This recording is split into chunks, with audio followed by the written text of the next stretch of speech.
formation, number 40, Ray Greenwood. Trevor Y, number 1, Alvin Carney.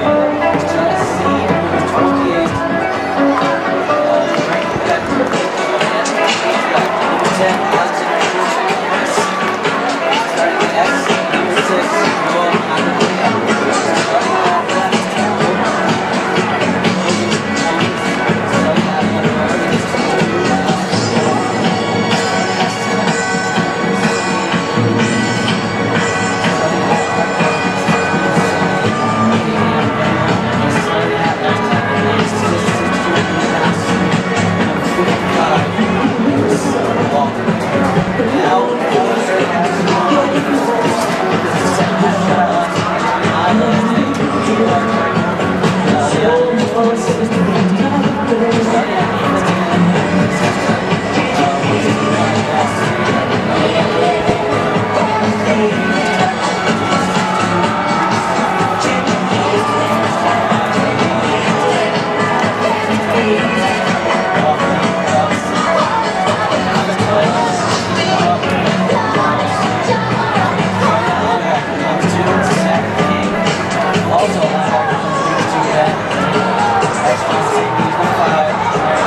All right, fans, we've got our starters. We're set to kick here in Kearney, America. Let's play football!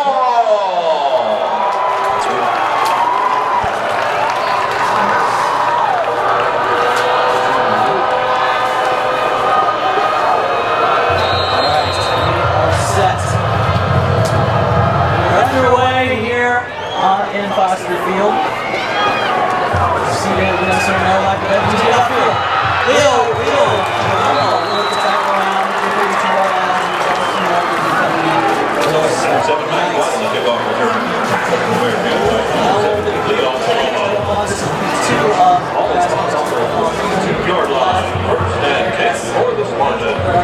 Grand Island 26-15, while he's hosted Norfolk, 121-16, 10-0 in the first quarter.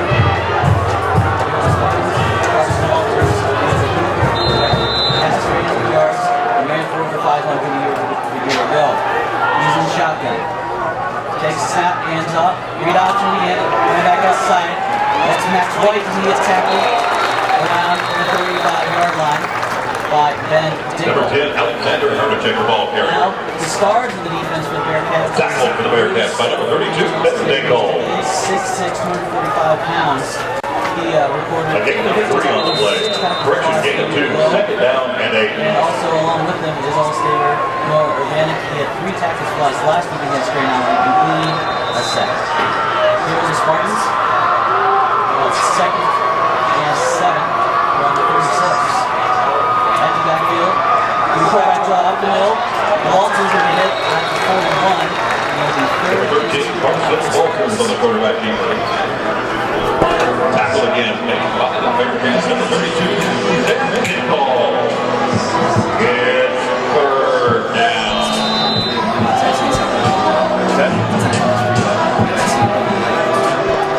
You're not going through, you're back down.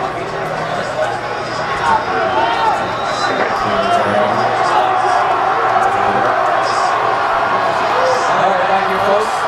Walters fake option right, and there it goes. Oh, he pitches it back to Max White, and he'll be out of bounds. It was a nice play by Walters to get off. Ball carrier. Tackle for the Bearcats by number 32, Ben Diggle. Ben Diggle with his already second tackle of the night. Will be a first down for the Spartans. Getting a lot of feedback from. It'll be first down from the Kearney 48-yard line. 8-9 on the play. Ball spotted on the 48-yard line. First and 10 for Kearney. And it's a dual threat guy. He can get your feet or his arm. Using shotgun. Quarterback Max White to his right. Takes a snap. Read option. White. Also, you can keep it up the middle. Move low. We're going to get around 7. Number 13, Carson Walters, ball carrier. Tackle for the Bearcats by number 5, Trey Ruby. With the tackle. Gain of 6 on the play. Second down and 4. This year, dominant, only 2 juniors starting on this Kearney football team. One being the quarterback, Kearney, the other being offensive and defensive lineman, Lee Arrington.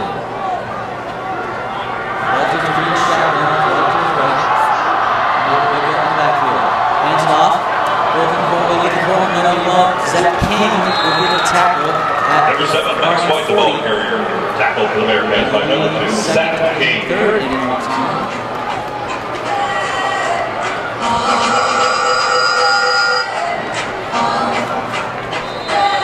Is Bird down.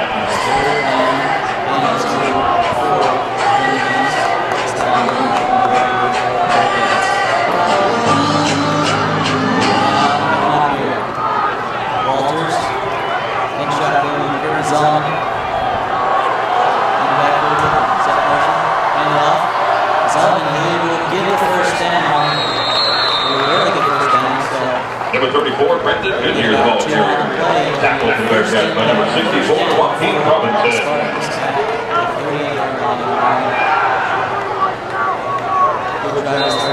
Taking 3 on the play. Ball spotted on the 37-yard line. First and 10 for Lincoln. Test. Walters in shotgun along with fullback Grady Greenwood. Takes a snap, go to his left. He's going to hit a hole, and he escapes one. There he goes, and he will get a first down. It looks like Ryan Koski will get the tackle. And Noah Urbanek on the tackle. It'll be another first down for the Spartans. The ball now on the 23-yard line of the Bearcats.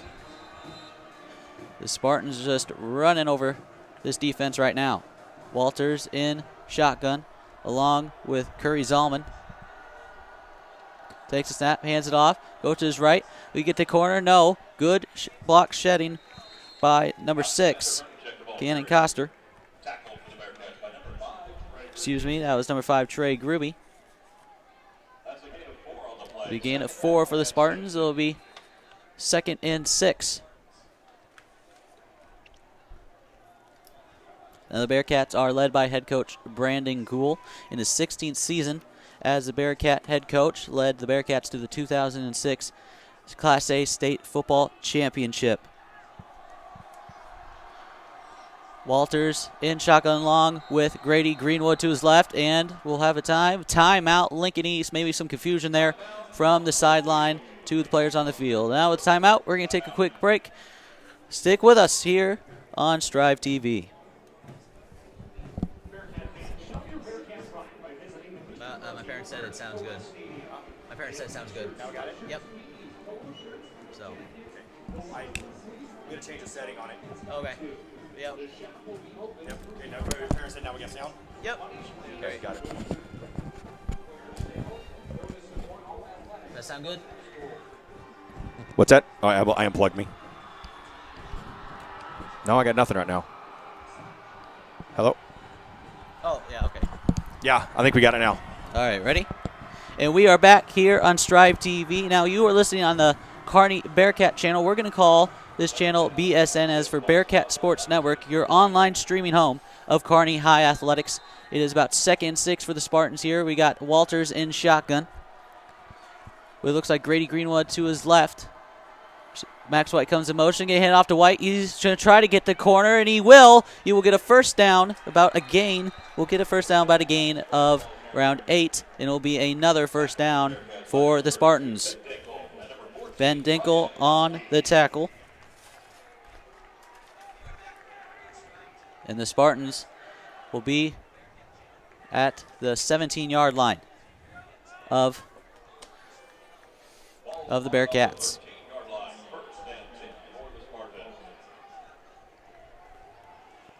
This Spartans offense will run a lot, especially with Carson Walters at the helm, and he's in shotgun once again. Sets a man in motion. Take the snap, hand it off, read option. Walters can keep himself, and he will get a gain of about 3. And it looks like Lee Harrington will get the tackle, one of the 2 only junior starters on this football team. A lot of experience on this Bearcat team. Last year, the seniors now were juniors last year. They got a lot of playing time because only 16 seniors went out in last year's football team, so they have a lot of varsity snaps under their helm. Walters in shotgun, Greenwood to his left. He takes snap, he can take himself on the left side. He will get tackled.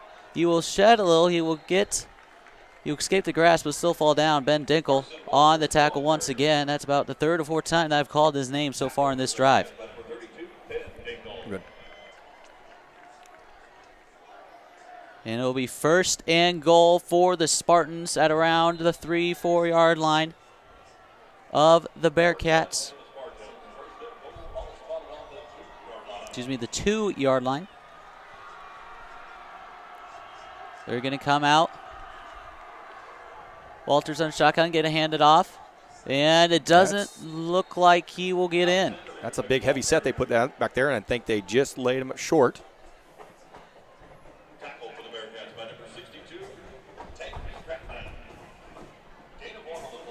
Gain of only 1. It'll be 2nd and goal now for the Spartans. Wouldn't be surprised if they try to option read out to the right or left, because Walters, of course, has got that great speed. Coming out another heavy set, getting handed off again, and this time he will get in. The Spartans score on their first drive of the football game, and they make it 6-0.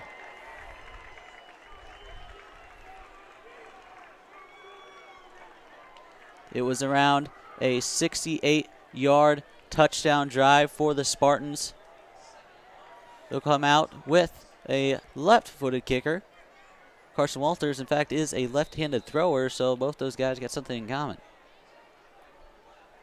Snap is good. Hold, and the kick is good, and it is 7-0 Spartans. That was an impressive drive by the Spartans. They mainly run on the ball all the way down the field here. Carson Palmer looks like he is everything as advertised as the quarterback. The Bearcats were very knowledgeable of him to what he can do, and he's very shown of that. All right, Spartans up 7-0. We will take a quick break. When we come back, you'll see the Bearcat offense. Stick with us. About 30 seconds. I gotta work on. Let's see if I can minimize this stream down here.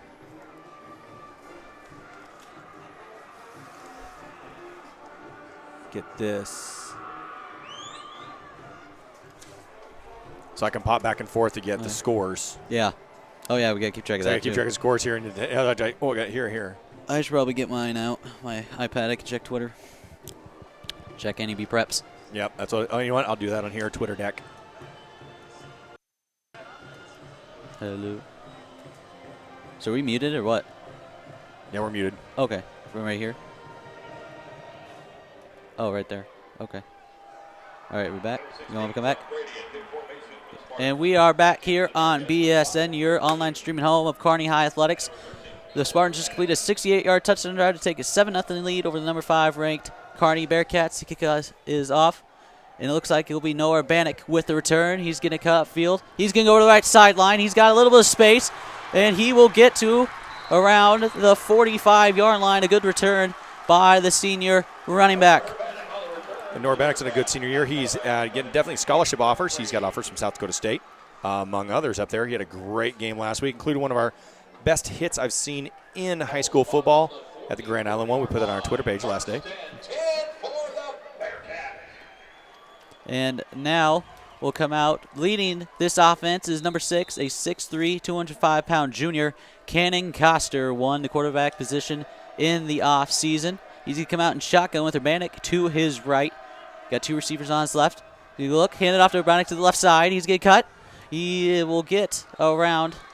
He will get a few as Urbanik last week struggled a little, only had 20 yards on 11 carries. But that's when Nate Berg stepped in and led the Bearcat offense. We will see a lot of Nate Berg here tonight because they like Urbanik more at defense than offense, but they have a big 3-headed monster at that running back position. Along with Urbanik is Nate Berg and Tanner Ellenson. And here is Coster in shotgun with Urbanik to his right.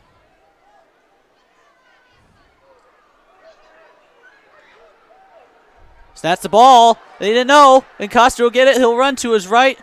He will probably lose yardage, and he will. Just bad communication there between Coster's receiver and center. Yeah, someone went wrong there. Either a snap count or Coster was talking to the backs, the wide receivers, and the center must have heard the snap count and snapped it because it seemed like he was the only one who moved. Well, bad luck there for the Bearcats, but way to go for Cannon by not losing a whole lot of yardage. Be a loss of 4, and now will be a 3rd and 10 for the Bearcats. Berg in there to his left. Coster takes back, looks back, going to throw a screen to Berg. Sheds the tackle. That's just a great play right there by Lincoln East. On the tackle was number 70, Cavian Randall. He also starts on the offensive line. That's just a great recognition of a screen right there, and that will force the Bearcats to punt. The punter will be number 32, Ben Dinkle. He is a senior. Back deep for the Spartans is number 10, Alex Vernisic, and number 31, Braden Sellen. He muffed the punt, but he will get it back. He's going to go upfield at the 20, at the 25, and he will get at the 23, brought down by the Bearcats, number 64, Joaquin Robinson. And Carson Walters and company will come out for their second possession of the game after completing a 68-yard touchdown drive, their last possession.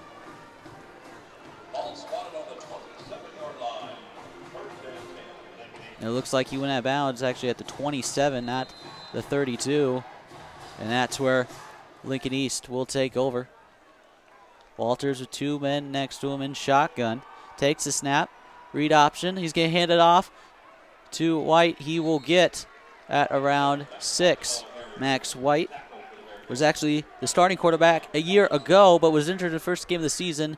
That is when Carson Walters made a name for himself and grabbed that opportunity and took advantage of it. And now you see here today he is the starter for the Spartans. Spartans will come out in shotgun. They will most likely go from shotgun most of the game unless they're over there by the goal line. Takes a snap, another read option, and up the middle will be Grady Greenwood. And he will get a few more, and it will be 3rd and 1 coming up from the Spartans from their own 36. Tanner Ellingson on the tackle, one of the big 3 in their rushing game. Bearcat, I had a chance to interview Coach Cool earlier this week, and he said that their game plan for the Spartans is to just run it until they get stopped. They're going to Walters in under center. He's going to fake the handoff. He's going to go up field, and he will get the first down. He will get around 6. And it'll be 1st down Spartans. They will be at the 41. Ryan Koski on the tackle for the Bearcats.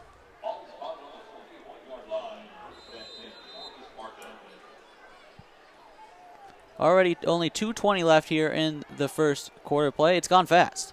They just have a moving game here. A lot of running. Walters shotgun. Read option again. He's going to hand it off to White. He's going to go outside, and he will be tackled by the Bearcats' Tanner Ellingson. Looks like it will be only about a gain of 3. It'll be about 2nd and 7 for the Spartans. Group of substitutions coming in. Again, Lincoln East rated number 8 in the state, while the Bearcats are rated number 5. So pretty good matchup here this week. Walters in shotgun. He's going to fake the off, going to take it himself. He's going to go to the left side. He will get the corner, and he will get the first down. They will now be at the 48 of Kearney. Trey Clevenger with the tackle for the Bearcats, another senior.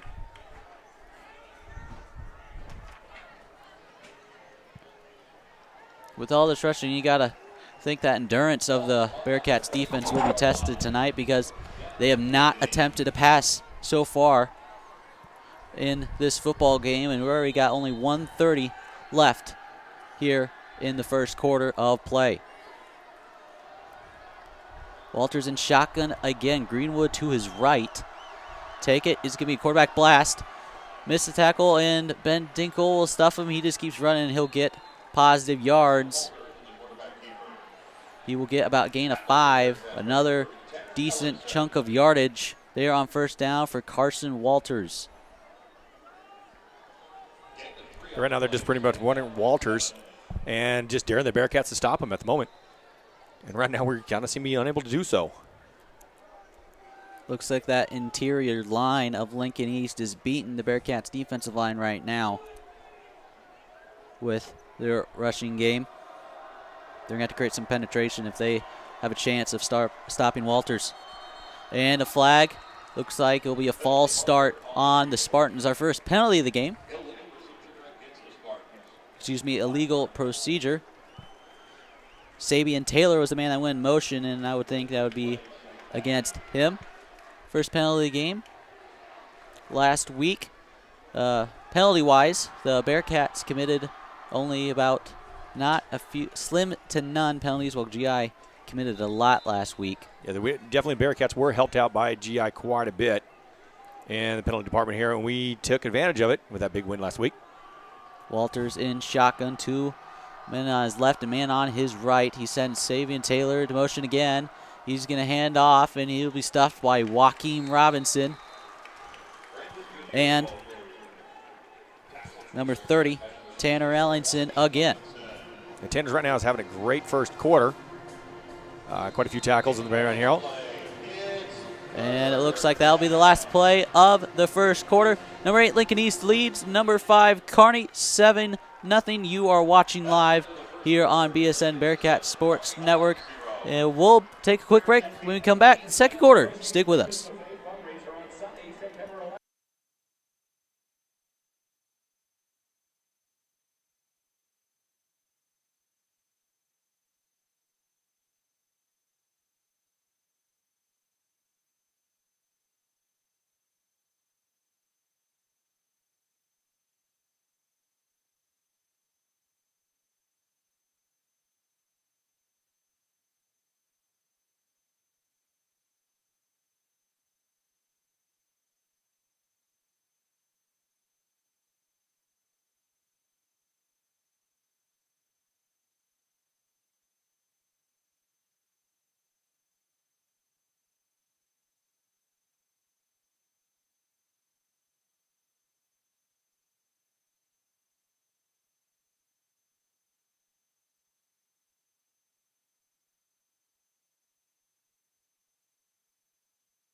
Dominated by Lincoln East.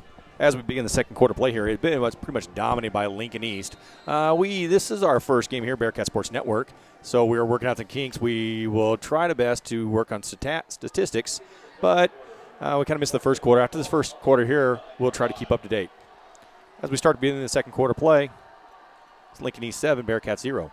Walters, finally, first pass of the game, he's going to throw, and it is caught by number 1, Donovan Bargan. A good reception by Bargan. He is a tough one to cover. He is 6'4", 190 pounds. He is a senior, and the first pass play of the game for the Spartans is a good one. That was very tall.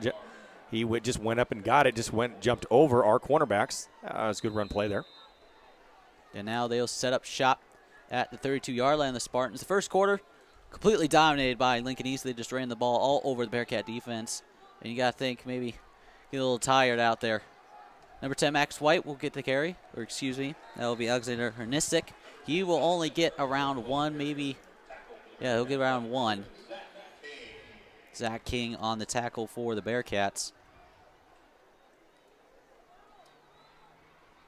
And you got to think that Zach, it's okay. Zach King had a good game last week at Grand Island. He's a senior. I talked to his father last week, and he's looking at possibly Liberty University. Going to play for maybe Coach Gill. That's good info there. Coach Turner Gill was a player at Nebraska. He was a quarterback back in the days for Nebraska. Now Walters in shotgun. Greenwood to his left, going to throw. Quick strike. Ooh, and it was almost intercepted by Brant Barth, the 6'2", 171-pound senior. That was a great disruption right there by Barth. Barth read that very well.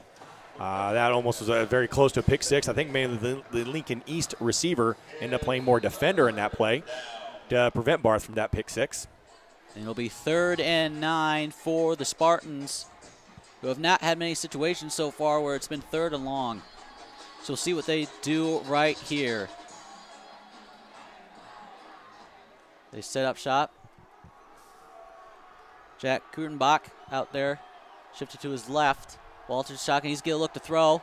Looks to his left, and pressure, he's going to run away. Zach King will get him down, and that should hold the Spartans only to a field goal attempt. That was good pursuit by Zach. He did a nice job there holding Carson Palmer to a short gain to bring up 4th down. 4th down and 6 for the Spartans.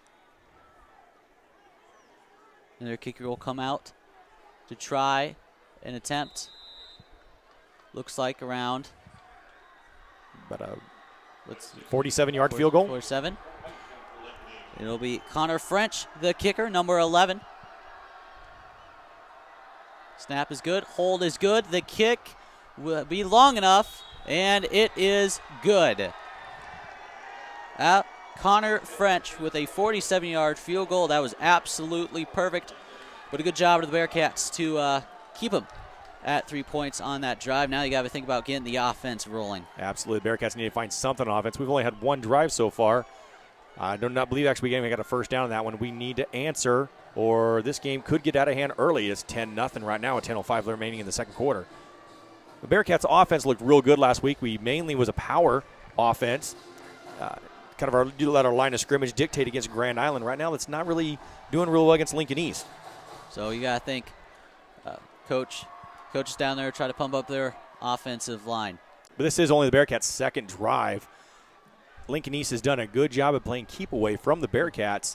With 10:05 remaining in the half, this is the Bearcats' second time they've actually touched the ball. You know, if you can't get an offense on the field, it's really hard to score. And credit Lincoln East for doing all that. True that. Now we'll be back for the Bearcats on the kickoff return. It will be seniors Trey Gruby and Noah Urbanek. Noah Urbanek, of course, an all-stater, multiple Division I scholarship offers that we mentioned earlier. The kick will be a line drive kick, and Urbanek will let go by him. It will be a touchback. And it looks like the Bearcats will take over at around the 20-yard line. It'll be 1st and 10 for the Bearcats. Again, they need to get some kind of offense going. If anything, just try to generate some first downs, get some kind of rhythm going on right now. When you only have 3 snaps, it's just really hard to get anything going right now, especially Lincoln East, because they have shown they can move the ball. So here come the Bearcats. Coster in shotgun with Urbanek to his right. Trips to the left. Takes a snap. He's going to be quarterback draw. He'll get by a couple to spin around, and he will get at around 5. Good chunk of yardage for the first play of the drive. And it looks like they're going to try to go no huddle here. They're trying to speed things up. Well, hopefully we get the miscommunication issues figured out. That's where we had that fumble issue early in the first quarter. Coster under center. He's going to hand off to Urbanek. He's going to cut to his right, but he will be caught there by number 70, Kavion Randall. We've heard his name a few times so far through this broadcast. Kavion's having a good day right now on the defensive line, containing Urbanek and containing Berg. 3rd and 5 for the Bearcats. It'd be really tough if they went 3 and out right here. And this is a big 3rd down attempt right here for the Bearcats. We really need this one to get first down to keep the drive going. Coster in shotgun. Sets Cody Smith in motion. Takes the snap, can roll to his left. Look, and he will throw it, and that will be short. And another great defensive stop by the Spartans, able to break up and pressure Coster into making a bad throw. It looked like he was hit there while he was releasing the ball. Absolutely, way too much pressure on Cannon Costa there. He did not have time to deliver to the ball. This fell incomplete, brings up 4th down for the Bearcats. And again, Ben Dinkle will come out for the punt. Back for the Spartans is number 34, Brandon Goodyear. It looks like number 10, Alexander Hernisic. Dinkle will punt it down. They'll be around midfield.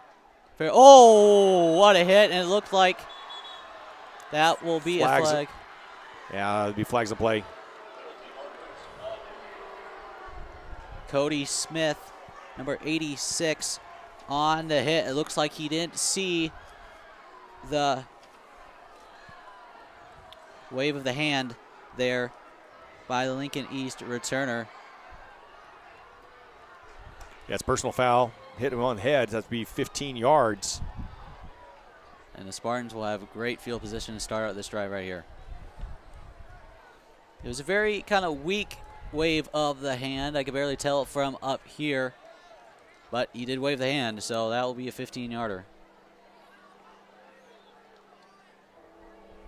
And so it looks like they will start the drive at the Bearcat 39-yard line. Ref's still discussing it here, though. Yeah, sometimes he didn't actually signal a personal foul. Is it just a 5-yard? Or they are talking about of where the foul happened. Right now the ball's sitting at the 41-yard line. But either way, it's just not very good because right now the Bearcats are having struggled to stop this Lincoln East offense, and we're just going to give them great field position right now. The referee's moving forward.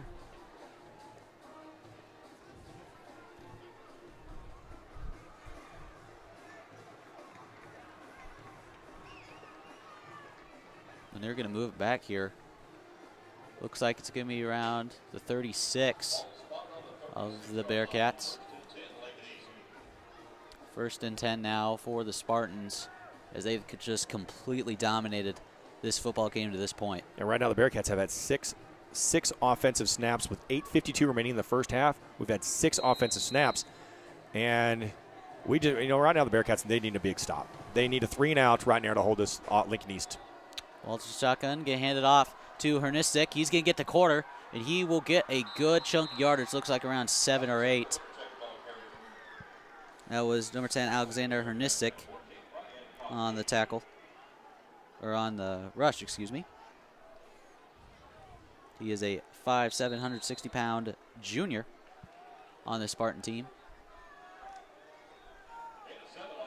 Gain of 7, so it'll be 2nd and 3. Walters again in shotgun with 2 backs to his left and right.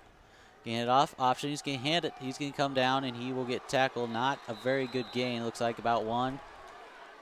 That was a good defensive read by the Bearcats. They kind of flowed down the offensive line of scrimmage to deny that outside run. And that was Alexander Hernistic on the rush again. And Ben Dinkle on the tackle. He's having quite a nice game so far. Quite a few tackles. And it'll be a big 3rd and 3 here for the Spartans. The Bearcats need another defensive stop. Walters being shotgun with Grady Greenwood to his left. And he's going to keep it for himself. He's going to try to get a corner. He will get the first down. He got 7, one more than he needed.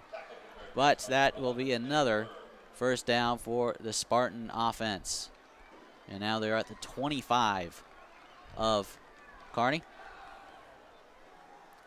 That defensive line of Kearney needs to get in there and just disrupt this offense because they are just in a flow right now where Kearney have not been able to stop them.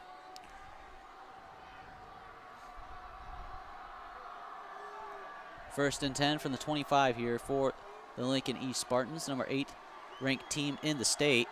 Walters will be in shotgun with a back to his left and to his right. Sets Tavion Taylor to hit in motion. Read option, and it'll cap him in the backfield. That's probably one of the best penetrations so far the Bearcats have had. Brandon Goodyear on the rush, but he was stopped on the line by number 62, Rudy Stouffer, the big 6'6" senior. He is an all-stater on the Huskerland Preps preseason list. Also, Rudy Stouffer has multiple scholarship offers right now, the biggest one coming from Wyoming, which is also by the ex-North Dakota State coach, Craig Bowl. As well, Craig Bowl was an assistant at the University of Nebraska. So Rudy holds an offer right now from the University of Wyoming, as well as some other schools. So great job, Rudy. Keep that up. And we wish him the good luck through the rest of the season and more. And a stoppage of play right now. A couple substitutions. Number 52, Bo Schaefer coming in here for the Bearcats. He will line up a nose tackle. And Walters in shotgun once again. Takes the snap, look to his right, excuse me. Pump fakes, he's going to run. And the throw is completed to number 1. Davion Barr get the fumble. And that looks like it's Bearcat ball. Bearcat. It is.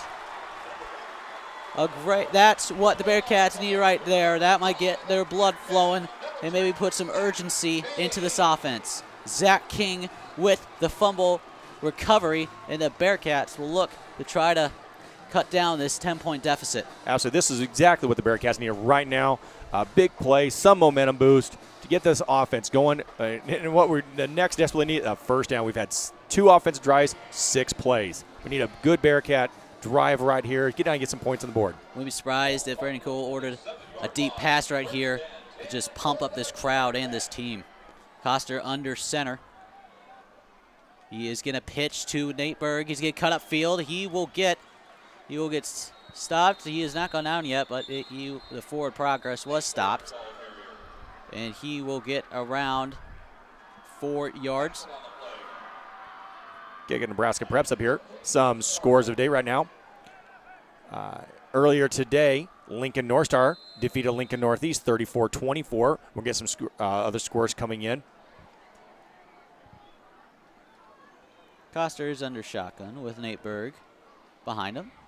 Takes a snap, fake pitch, counter, and Berg will get a couple more, but it will be another 3rd down for the Bearcats. Tavion Randall with another tackle. He's having a great game so far for the Spartans. Because we're hearing his name quite a bit out there. 3rd and 6 for the Bearcats. They need to get this right here. They got to take advantage of that turnover. Absolutely. They need to get a drive going here. Look for Cannon to probably go up top here to maybe a fake play-action pass. Cannon in shotgun with the Brannick to his right. Takes the snap, gonna look, pressured again. He's gonna run. He's got no one. He'll run, and it looks like it's gonna be close, but I think he was just short. Just good coverage there by the Spartans. No one to throw to downfield. Yes, looks like there's going to be about 2 yards short. Another score is coming in from local here. Kearney Catholic's up 14-0 over Grand Island Central Catholic after the first quarter. So good luck to the Stars. And they're going to be going for it on 4th down. Cannon Coster will be under center. Urbanik in the backfield up, and the dead play, and he went over. The Spartans bit on it, and the Bearcats will get their first down of the game with 5:24 left here in the 2nd quarter. Now, Coster's done that hard count real well. That worked twice last week against Grand Island. Both times pulled him offsides, got 5 yards. That was a great play call by head coach Brandon Kuhl. Again, in his 16th season. It's actually the 10-year anniversary of the 2006 state championship team. Cannon is under center once again. Marlette was set in motion. Urbanik in the backfield. Gives it to Urbanik. He's going to cut field, and he'll get around 5. And they are at the 45, their own 45. And be looking to cut this 10-0 deficit. 5:05 left here in the 2nd quarter. This game being completely dominated so far by the Spartans. Yes, so far this has been the best drive the Bearcats have had. It's only their 3rd possession of the football. But we got about a 2nd and 5.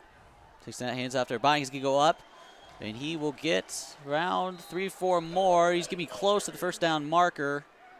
So they're going to sign just a little short, about 3rd and a half a yard. And right now you got to give credit to the Lincoln East defense. They were just stopping this offensive completely, including the All-State player Noah Urbanik, who struggled last week, but also being able to contain Nate Berg, who ran for 94 yards last week against Grand Island. Coster under shotgun. Yeah, under center, hands it off to number 30, Tanner Ellington. And it looks like he will rarely get the 1st down. He's going to be close. At first, the first signal was 4th, but I think now they're going to stop it for a measurement. Bring in the chain gain. As do that, I'll bring out some scores right now. At the end of the first quarter, North Platte Bulldogs 7, Grand Island Islanders 3. North Platte just scored to go up there. Of course, the Bearcats will visit North Platte next week. The Bulldogs breaking the top 10 Class A rankings this week at number 9, replacing Norfolk, who Lincoln East defeated last week. It'll be a first down, Bearcats. That was much needed right there. So 4:14 remaining in the first half. The Bearcats keep this drive going. They're right at midfield. They're right back in this game. From 10-0, maybe go 10-7 or at least 10-3. The big important thing here is getting points on the board. They really need to do that. They very much indeed need so. So, Bearcats will have it around the 49-yard line of the Spartans. The junior quarterback, Cannon Coster, will come under center. Marlette motion to the left side. Coster will take the snap, pitch to Urbanik to his left. He's going to cut inside, and he will get around 3.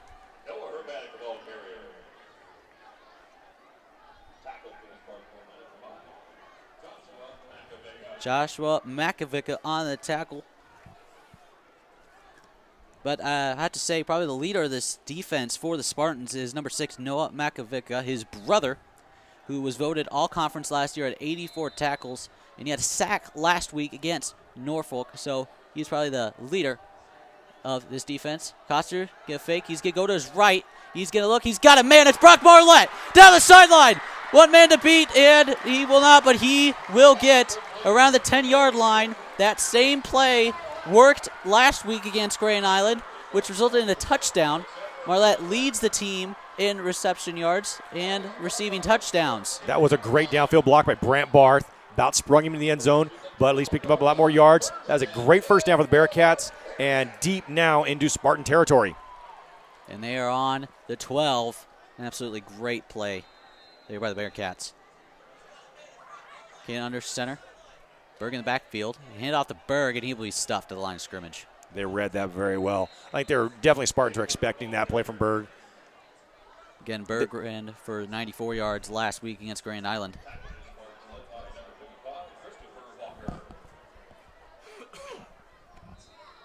And now it will be, that was actually no gain at all for the Bearcats. Loss of 1, in fact, and it'll be 2nd and 11.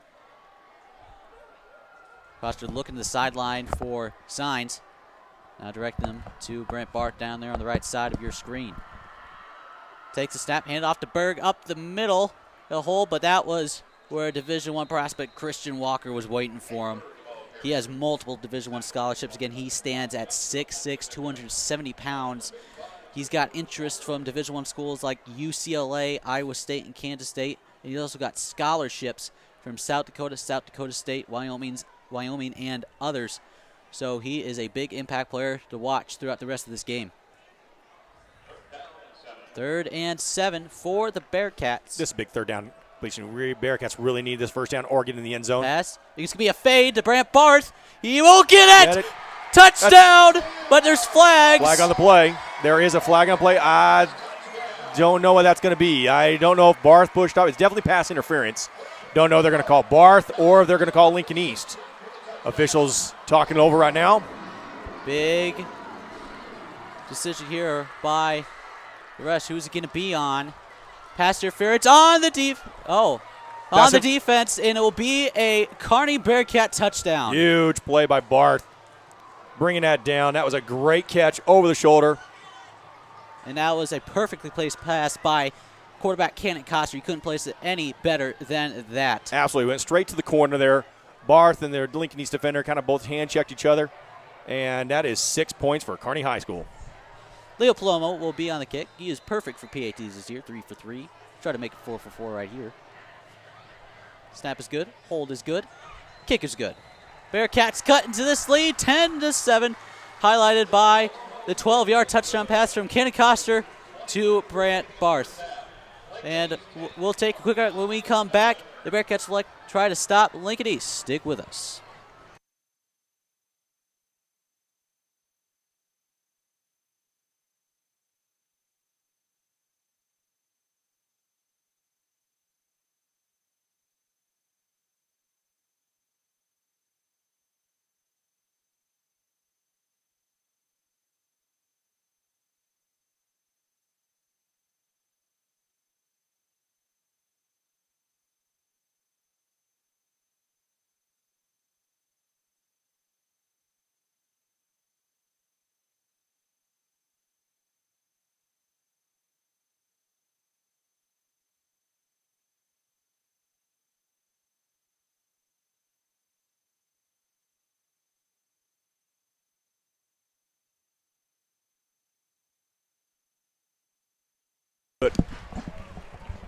And Leo Plow is set to kick off. Leo is also a soccer player in the UNK, or not the UNK, the Kearney High School soccer team.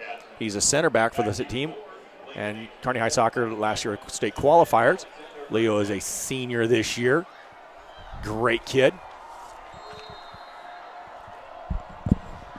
And the kick, it's a little short of the returners. And the Spartans will look like they'll be tackled around the 31. Number 21, Mark Endicott with the return. Again, it was a little shallow kick of the Spartans back deep. And that's where Carson Walters and company will try and extend this 10-7 lead. This is a big play, or big series here for the Bearcats. With 2:17 remaining in the second quarter, they really need to get out of the half with just down 10-7. This is a whole new ball game. So, And Bearcats will receive second half, correct? yes. The Bearcats will get the hands of the ball. Walters option to his right, got lead blockers, and looks like he'll be tackled there after good chunk of yardage. Looks like around 6. And Trey Gruby, the senior, with the tackle. Trey Gruby, a returning starter for the Bearcats.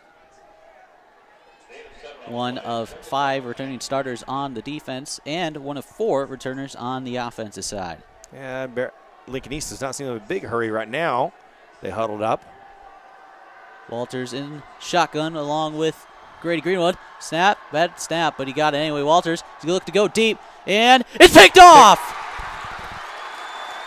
Interception there by Bearcats. Oh, got a block. It's Brant Barth. He's still in bounds. He will get out, but Brant Barth right now just doing absolutely everything to get the Bearcats in this ball game.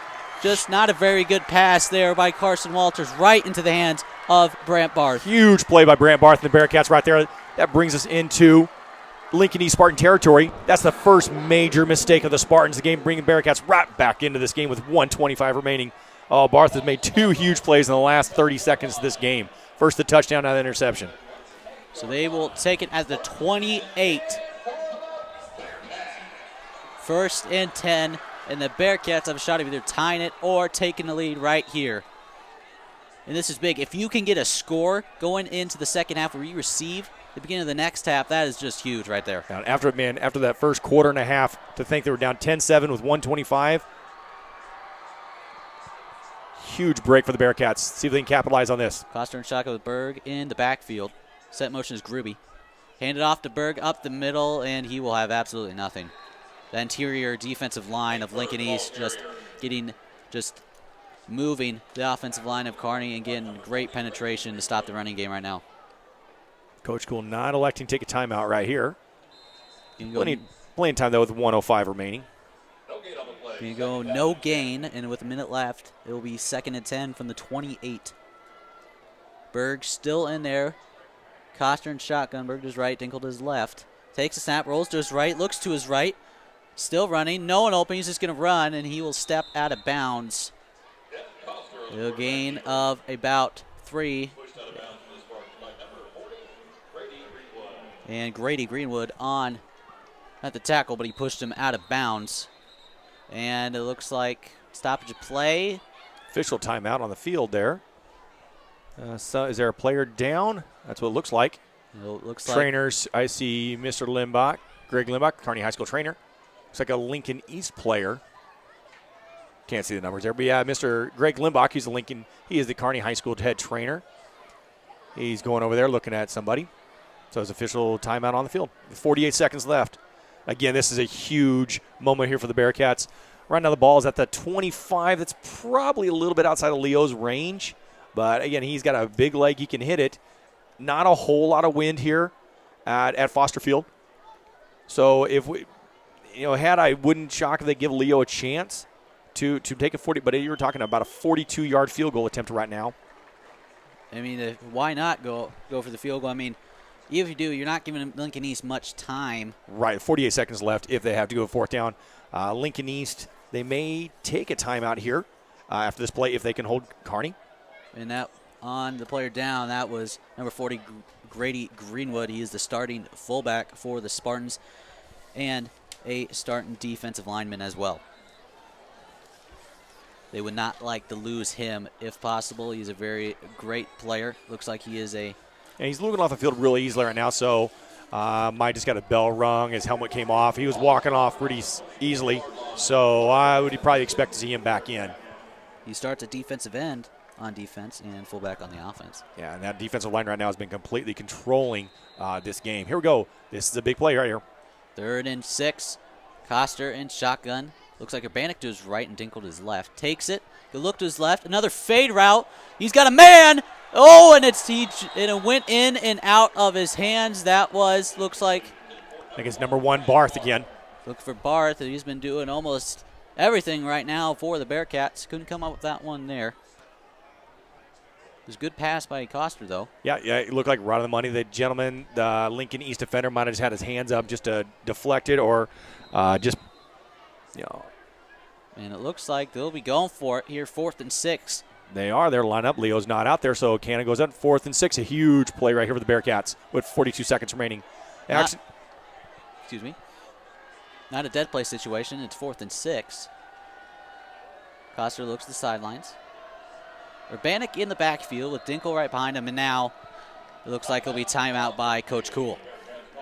And again, you are watching live here on Strive TV. We're going to call our channel BSN, Bearcat Sports Network, your online streaming home for Kearney High Athletics.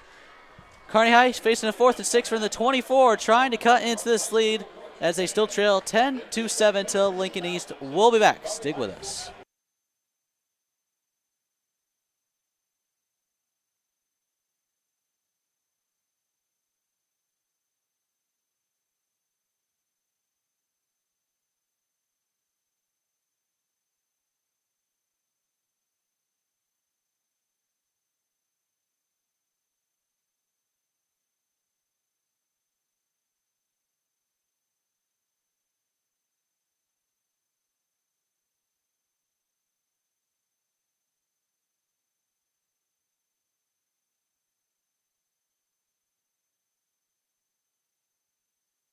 And we are back here on BSN, Bearcat Sports Network. The Bearcats now facing a 4th and 6 from the Lincoln East 24. Now Leo has come out on the field. They're going to try a 40. Now there's about a 41-yard field goal. Paloma is out on the field. He had a 27-yarder last week against Grand Island, so a little longer this time. Snap is good, hold is good. The kick, it is good. And this game is tied at 10. Great hit by Leo Paloma. It was trying to hit the left post, but it didn't, and the Bearcats have tied this game up at 10. Just a great field goal by kicker Leo Paloma, his 2nd field goal of the season. He is now perfect 2 for 2. Yeah, Leo did a nice job there. He's really taken over. This is his first year taking kicking duties over for the Bearcats. Last few years with Tragan Gowan, who is now at UNK, was the kicker. So Leo's come stepped in. He is a soccer player. Now, of course, always those soccer players are always nice to have. They can hit that ball. But Leo's done a really, really nice job. I said he's 2 for 2 in field goals attempts. That was a nice one, 41-yard attempt. A little bit of wind, but it's probably more of a crosswind if there's really anything out there. But with 37 seconds, that was a huge break and play for the Bearcats, being tied up now 10-10. And again, would we have thought this game be 10-10 with 37 seconds left after that first quarter and a half, which was completely dominated by Lincoln East? Now Paloma will line up the kick, the kickoff. Again, that drive was put together because of a Brant Barth interception. The Lincoln East Spartans have had trouble keeping hold of the ball in their hands. Already have two turnovers on the night, making 6 on the season. They had 4 last week. Now Spartans will take it out, and he will get hit at around the 24. That was around the 25, it looks like. That was great coverage by the kickoff team by the Bearcats. That was a nice job. Now, who knows what Lincoln East going to do with 32 seconds left. They have 2 timeouts left. I actually kind of expect them to probably about run the ball, regroup, come to half, and start the game all over again, try to get that powerful offense running that we saw in the first quarter and a half going in the second half. Remember, the Bearcats do receive the kickoff on the second half. Yeah, they've had trouble in the passing game so far tonight. So I think they just keep it, as Robert Goff said, they're just going to keep it here on the ground, I would think. The Walters is a shotgun. This is handed off. He's going to keep himself, excuse me, and he will get stuffed. He'll gain about a couple by, looks like, tackle by Lee Harrington. Yeah, it looks like they're in no hurry whatsoever. No one's taking timeout, so I bet that will end the first half play. We'll see here about 14 seconds left. I see Lincoln East players starting to move over towards the sideline or towards the locker rooms. Yep, and that looks like what we're going to do. Of course, Lincoln East being coached by head coach John Gingery, entering his 20th season as the Spartans head coach. He was a 1980 graduate of UNL. Now, as we head to the half, let's give you a little recap of what happened last season, a little background information, since we got started a little late here. Last season, Lincoln East went 4-5, missed the playoffs, but they returned 8 starters, so they are an experienced team, and they're giving Kearney a run for their money right now. And for the Bearcats, they went 5-4 in the regular season, went to the playoffs, but lost to the defending state champions Millard North in the first round. Last season marked the 11th time in 12 seasons they have made the playoffs. Now, it is tied here, 10-10 between Kearney and Lincoln East. Kearney being ranked number 5 in the state, while Lincoln East is number 8. Now, we'll give you a little recap right here. To start the game, Lincoln East drove down 68 yards for a touchdown to get a 7-0 lead. Then on their second possession of the game, they drove down, third possession of the game, they drove down, got a field goal to make it 10-0 in the second quarter. Then the Bearcats off a turnover, a fumble, a fumble recovery. They drove down, got a touchdown capped by a 12-yard touchdown pass from Cannon Coster to Brant Barth. Then the very next possession for Lincoln East, Brant Barth had an interception, returned it to around the 28-yard line. That's where Leo Palomo hit a 41-yarder to tie this game up at 10.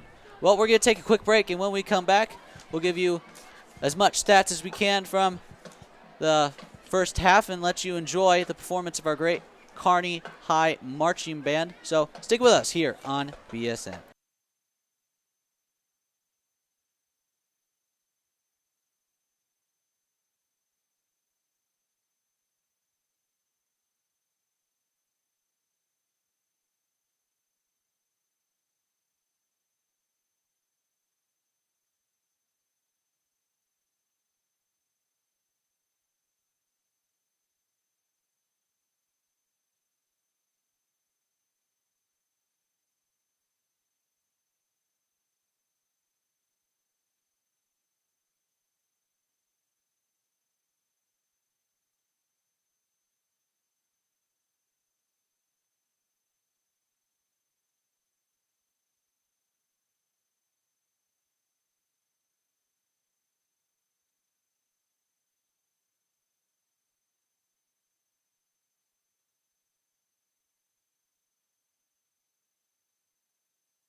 what we have right now in front of us right here is the 2016 Kearney High School Hall of Fame Athletics Ceremony.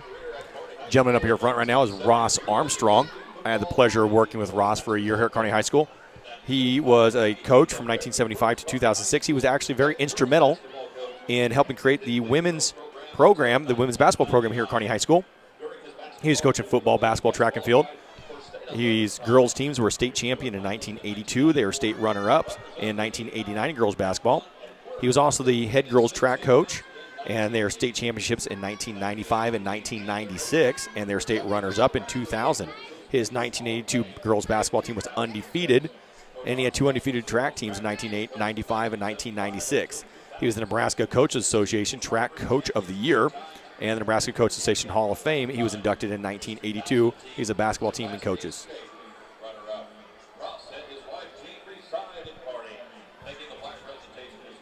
Ross is also known at Kearney. He was Armstrong detasseling.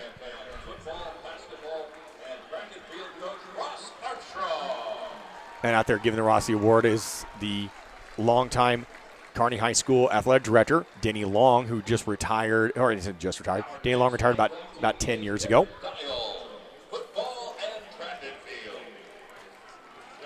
Next individual step forward there is Derek Dial. Derek graduated Kearney High School from the class of 2003. He was an all-state football player, as well as a state champion in track and field in the discus. He was a Shrine Bowl participant. He went on to run track and field at Doane College at that time, where he was a 4-time NAIA track and field All-American in the 35-pound weight throw and the shot put. And in 2005, he was the NAIA Indoor National Shot Put champion. That's Derek Dial. Again, he is a class of 2003 in football and track and field. And what we have here again, this is the 2016 Kearney High School Hall of Fame induction ceremony.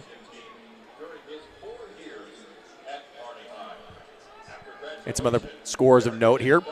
Grand Island has come back, and they just scored touchdowns. So Grand Island now is leading North Platte 20-7 with 1:14 remaining half. So that's a big turnaround. The earlier North Platte score went up 7-3. So Grand Island is now starting to take control of that game.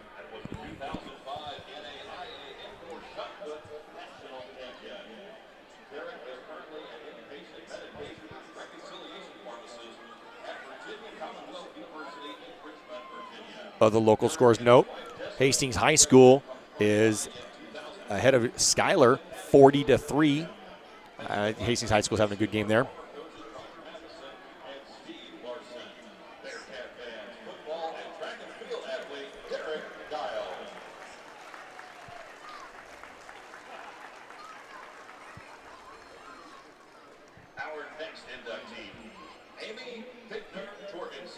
And the next person coming up here, this is Amy Fickner-Jorgensen. She's a class of 1996. She participated in cross country and track and field. She excelled there. She was a state champion 3,200-meter run. She was also the state champion in the 1,600 meters, and she was a member of the 3,200-meter relay state championship team.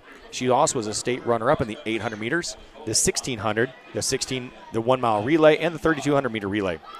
She, at that time, she still holds the track and field school record in the 1,600 and in the 3,200.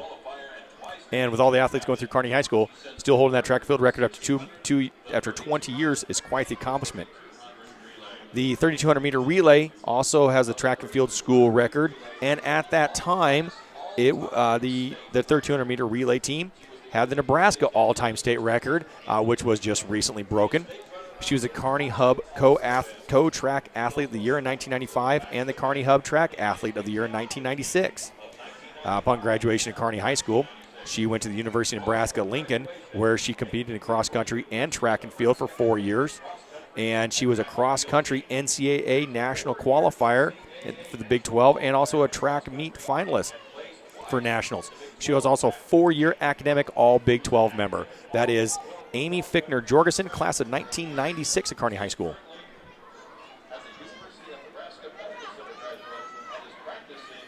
Just a reminder here that you are watching live here on Strive TV on the Kearney Bearcat channel. We're going to call this channel BSN, as in Bearcat Sports Network, your online streaming home of Kearney High Athletics. And other scores of note here got in the prep zone top 10. Right now, number 1 ranked Omaha North is leading Omaha Central 14-0. That is at the half. Number 2, Bellevue West is up big, 31-0 over Bellevue East. That is in the second quarter. Okay, we're back here to the Hall of Fame ceremony. Up there is Kendi Coster. She is also a class member of 1996. She participated in volleyball, basketball, and track and field. She was a state champion in the 3,200-meter relay team with Fickner. She was also a state champion in the 800-meter run. She was a state runner-up in the 800, the 1,600-meter relay, and the 3,200-meter relay earlier in her career. She held the track and field school record in the 800-meter run. Also, she has the Kearney High School track field school record in the 3,200-meter run. And also, she was on that all-time state record 3,200-meter relay team that was just recently beaten. During her time at Kearney High School, she earned 10 Kearney High School varsity letters. She was the Kearney High Hub Athlete of the Year in 1996 and the Kearney Hub Co-Track Athlete of the Year in 1995. That is Kendi Coster, class of 1996. Back to the scores. We have a good one there at number 3. Number 3 ranked Millard North against number 4 Millard West. Again, Millard North coming off that big loss last week to Omaha North. It is 17-14 in the second quarter between Millard North and Millard West. You know there's no love lost between those two schools right there. That would be a great game. Number 5 in the state is Class B's Elkhorn South. They are going, that's a final. Sorry, I just went final. They beat Omaha Skutt 33-24. And again, number 6, Kearney High School against number 9, Lincoln East. We are all tied 10-10 here at Foster Field at UNK in Kearney. Number 7, Omaha Burke is against number 8, Omaha Creighton Prep, another big top 10 matchup. Right now, Omaha Burke is up 17-10 in the second quarter. And then Lincoln East scored number 9 and number 10 at Lincoln Southeast is going against Lincoln Southwest. Good battle of two good Lincoln schools there. Currently in the first quarter play is 0-0. Now back to our last inductee Hall of Fame. We have Rob Lewis. He's a class of 2003, participated in football, basketball, and track and field. He was an all-state football player. He was a 2-time state runner-up in track and field in the discus. Rob was also a Shrine Bowl participant. He was the Kearney Hub Region Athlete of the Year, and he was also a 10-time Kearney High School letter winner. Upon his graduation at Kearney High School, he went to the University of Nebraska, Omaha, participated in football. He was a 3-year starter there. He was All-North Central Conference first team and All-North Central Conference MVP in defense. That was Rob Lewis, class of 2003.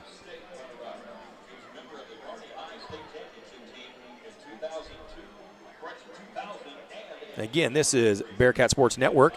This is the Kearney High School Athletic Hall of Fame ceremony. We do this once a year. Following his high school athletic career, Rob attended the University of Nebraska at Omaha.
And we are back here live on BSN, Bearcat Sports Network, your online streaming home of Kearney High Athletics. I am your host, Jeff Ekstrom, along with my co-partner, Robert Goff. And we are in a good one tonight. We are covering the Kearney Bearcats and the Lincoln East Spartans, who are tied at 10 apiece at halftime. Now, we're going to give you a little recap of the events that occurred in the first half. Now, the Spartans received to start off the game, and they drove 68 yards to go up 7-0 over the Bearcats. Then a couple of drives later, they stuffed the Bearcats, and then they answered with a 47-yard field goal by kicker number 10, Brennan French. And then that's when the Bearcats started to come back. Right. The first big play was the interception. Brant Barth with the interception. He's done everything so far here for the Bearcats. Sorry, I had that wrong. That was the second possession we had there. The first one was a nice drive. We had Brant Barth in the touchdown. And then we had Brant Barth picked off Carson Walters and returned it to the 28-yard line, where Leo Palomo hit a 41-yard field goal to send the Bearcats tied with the Lincoln East Spartans going into the second half. And the Bearcats will receive in the second half of play. Now, let's get some background information here between the Spartans and the Bearcats. Now, we go back to 2000. Since 2003, the Bearcats are 5-2 all time. They have outscored the Spartans 147-85 in those matches. They played a year ago in 2015, where the Bearcats came out on top 25-13. And they have gone 5-2 all time. A little background on each school as well. Kearney has won Class A football state championship coming in 2006. This is actually the 10-year anniversary of that 2006 team. And Lincoln East has won 2 Class A football championships in 1975 and 1979. Now, both teams are 1-0 coming into the night. The Bearcats are seeking their first 2-0 start since 2012, when they went 8-1 that season. And you got Lincoln East, who is seeking their first 2-0 start in 10 years. They have not started 2-0 in a season since 2006, so they haven't had the best luck winning football games at the beginning of the year. Now, as the teams come out to kind of stretch before the second half begins, we're going to take a quick break, and when we come back, we will have the start of the second half. Stick with us here on BSN.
And we are back live here on BSN, your online streaming home for Kearney High Athletics. We are about to kick off the second half for Kearney and Lincoln East are tied at 10. John Brady will kick off for the Spartans.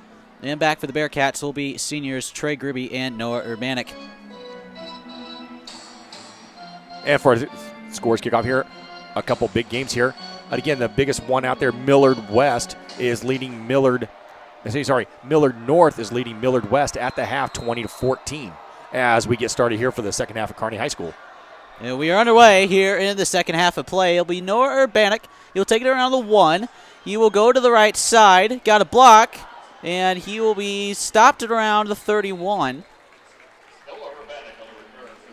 Looks like he was stopped there by Logan Bergermeyer. And number 18, Bojan Dakic. And Cannon Costa will lead the offensive side for the Bearcats, who have came back from a 10-0 hole, found Brant Barth in the corner of the end zone for a 12-yard touchdown pass to cut it down to 10-7. Of course, Leo Palomo tied it up with a 41-yard field goal with under a minute left in the second quarter. Now, Cannon in shotgun with, looks like Urbanik to his left, sends Gruby in motion. Takes the snap, little option, pitch it to Urbanik. He's getting cut off field, he got a good block, and Urbanik will get around 8 or 9. That was a good block on the outside. It looked like it might have been Trey Clevenger. Right, Clevenger had a nice seal block there on the outside here. Got Urbanik out there definitely a few more yards.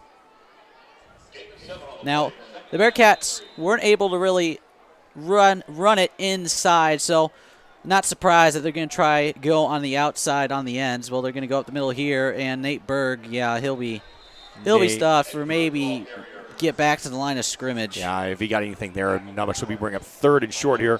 Berg just has not got uncorked like last week. Last week, Grand Island, he was hitting the holes very well. Had a great game against GI. He's not come undone, so maybe he'll have a great second half. Now, Koster looks like he'll go under center with Dinkel and Berg behind him. Looks like it'll be 3rd and 2. He's going to step back pass, look to his right, throws, and is intercepted by number 10, Alexander Nisik, and he will return to the 28 of Kearney. But there is a flag on the field around where the interception happened, so we will see what. Penalty flag there. Looks like it will be on Lincoln East. Coach, it is against Lincoln East. Coach Gould signal there. He is real fast. Look, will be pass interference, probably on Alexander Nisik, who had the interception. Huge break for Kearney High School. That is a 15-yard penalty, first down. So a call that goes for Kearney High, and the referee will spot it. Still discussing where to spot it here. Looks like he'll drop it off. A little confusion. He'll go upfield, way upfield. So now they'll be in Lincoln East territory. Huge penalty there for the Spartans. Big break for Kearney High School. That was a big break. You know, Lincoln East was looking to having the ball deep in Kearney High School territory. Now that pass interference, first down, Bearcats into Lincoln East territory. That's only their second penalty of the game. Well, another official time here. Oh, a little something on the field. That's Lincoln East's second penalty.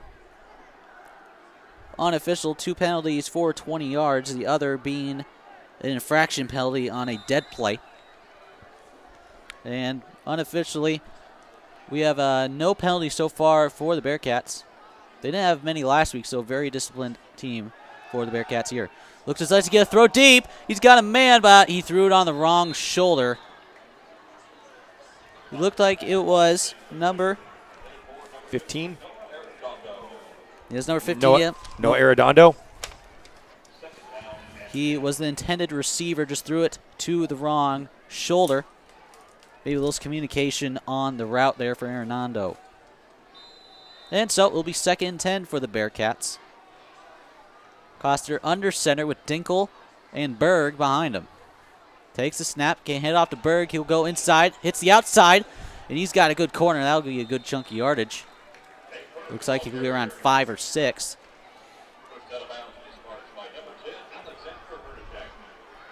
Pushed into bounds there, being 3rd and 5. It's probably Berg's biggest run of the night. Again, he had a great game last week at 91 yards against Grand Island. And he's a little more speed, hits the hole a little faster than Urbanek. Urbanek's a little bit stronger. Coster, you fake it. He's going to go. You got man. He's going to pass. Little shuffle pass. It's Ben Dinkle. He's going to go upfield. Still going, and he will be shoved out of bounds. A absolutely great play right there by the senior Ben Dinkle. Yeah, huge pressure coming up on the backside from Kenan Coster. He felled it. He got the ball out to Dinkle for a first down for the Bearcats. Driving out deep into Lincoln East territory, Spartan territory. And how big was that pass interference call against Lincoln East? That was number 5, Joshua Makovica on the pressure. Looks like Cannon got it right off before Joshua was there. Now under center. Pitch it to the left for Urbanek. Try to get the corner. He didn't get much. He got around 3, maybe 2.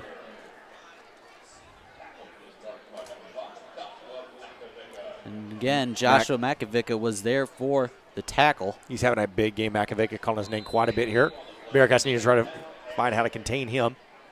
But Kearney High School is now starting to get some yardage on offense. They are on the 24-yard line, Lincoln East. Coster will be in shotgun. Sets Gruby in motion. Take the snap, get a hand, read option. Coster can take himself, try to get the right corner. He does. Stiffs arm a man, but they'll drag him down. About 3 Spartans were on top of him when he went down. Main guy being Sabian Taylor on the tackle. He must have stayed inbounds. Brings up 3rd down. Looks like about 7 for the Bearcats. They're in field goal position for kicker Leo Palomo, who hit a 41-yarder right before half. In shotgun, Bannock to his left. Looks right. He's going to throw to the corner. Barth, it'll just be a little overthrown. Looking for Brant Barth again. Again, Brant Barth already has a touchdown reception tonight, almost exactly where he was running that play. And on comes Leo Paloma. This is pretty much about the same spot that Leo hit this first field goal at. They're lining it up. Going to spot the ball at the 30-yard line, so it'll be a 40-yard attempt for Leo. Hit a 41-yarder before half, so this is definitely in his field goal range. Absolutely. But he is off to the right a little, so we'll see what he can do right here for the Bearcats as they try to take the lead. This will be big to put points on the board at the start of half. Snap is a little low, but it's off, and Palomo got it. That's good. Oh, no. Oh, they're waving him off. I thought that was in too. That looked into me, but it looks like it was wide right. Had plenty of leg, just a little to the right. And the Bearcats come up empty here to start the second half. Now Carson, Walters, and company will start at their own 23 with this game tied at 10. Again, Kearney, according to the Omaha World Herald, is rated number 5, while Lincoln East is rated number 8. Louis Walters in shotgun again. He's going to read option, hand it off to his running back. He's going to try to get the corner, but he's going to get a couple. Wrapped up there. Looked like by number 2, Zach King. Yeah, we have called Zach's name quite a bit. This year, today he's having a good game on defense. Again, Zach is looking at some colleges, and I talked to his dad, looking at Liberty University, as I mentioned in the first half. Wish Zach all the best. He's putting in the work in the weight room this year, as well as on the field. He's having a great first couple of games for the Bearcats. 2nd and 7 now with Walters in shotgun again. Handed off, trying to get the corner, but Percy's going to be there. What a great tackle right there. Looked like it was number 30. Number 30. That man, Tanner Ellington, one of the big 3 for the running back position for the Bearcats. Of course, it's him, Noah Bannock, and Nate Berg. And it's going to be 3rd and long for the Spartans. They might try to pass here, but they have had trouble with the passing game so far against the Bearcats. Brant Barth with already an interception earlier in the first half. Bearcats pleading for the crowd to get into it. The Rowdies are getting a little big out there. They're going to do run to the right. He's going to look. That was tipped, and he still caught it, but that will be short. Looks like that was number 1, Donovan Bargan. It was tipped a little after the line of scrimmage, but they are going to be short by a couple yards, and that will force John Brady to come on and try to kick it away for the Spartans. And we're going to 4th down. Yeah, he's very lucky he caught that. I think it's tipped once, might even tipped twice there, but it's a good catch here. for the Spartans, bringing up a 4th down. Huge stop for the Bearcats. Again, they had that big break of that pass interference. Got no yards out of it, but that's a big stop for the Bearcat defense as we start the second half. Back deep is Trey Kirby. Ooh, and that was not a very good punt. Hits. They're not going to touch it, let it go back. A pretty decent bounce for him here, as it will be stopped around the 34-yard line, and that's where the Bearcats will take over. So the defense starting strong for both teams here in the second half. Of course, Kearney missing a 40-yard field goal to begin the second half, but the defense making up for it with a 3-and-out, forcing a 3-and-out for the Spartans. Let's see if the Bearcats can get something going again on offense. Coster is trying to mix up the rush and the pass a little bit more.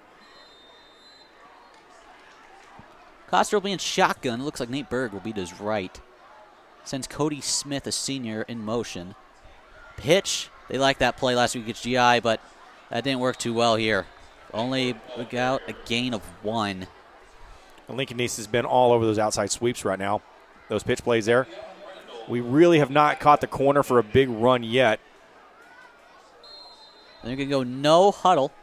7 minutes left. We are halfway. Just a little less than halfway through this third quarter. Coster under center. He's going to hand off. Look like it's 32. Little that trap. Dinkle. Little trap. And right there was number 70, Kavion Randall, calling his name again. So he's just having a terrific night up there on the defensive line. And right now, Lincoln East is controlling the line of scrimmage right now, the defensive line of scrimmage, which is, again, absent what we saw last week. Last week, the Bearcats very much dominant over Grand Island at the line of scrimmage. Tonight, Lincoln East just is having their way right now. We're getting nothing up the gut. Coach Cool telling his quarterback some code names here for the plays. Coster's going to send a man in motion. Looks like Cody Smith once again. Coster will take the snap. Look to his left. It's going to be Nate Berg. He's going to dump it off. There's a man out there. And, yeah, great tackle. That was a great open field tackle by Lincoln East right there, and that was no gain at all. A nice read by the Spartans there to close Berg down there. We tried to dump it off of Berg, give him the outside, give him some kind of running room, and just wasn't there. Good stop for the Lincoln East Spartans as a 3-and-out for the Bearcats. And, again, right now we're seeing pretty much a defensive show right now for the two teams. Ben Dinkle will be back, or will be punting it off for the Bearcats. Back for the Spartans, Alexander Hernacek. He's going to kick a little short of the guys back deep. It's going to be pretty decent field position for the Spartans. They'll start at their own 46 as Carson Walters will look and try to take the lead with this possession right here. With 5:26 remaining, this is Bearcat Sports Network. That again announced Jeff Ekstrom, and I'm Robert Goff. On this beautiful night here at Foster Field at UNK. You pretty much can't get a better night for football in this right now. A little bit of breeze, great night. Beautiful September evening under the lights here at Foster Field. And now Walters will be in shotgun. Looks like a little bunch formation to his right. Not many teams run that. Looks like a little reverse, and it's going to catch the outside, and he will get about, looks like 5.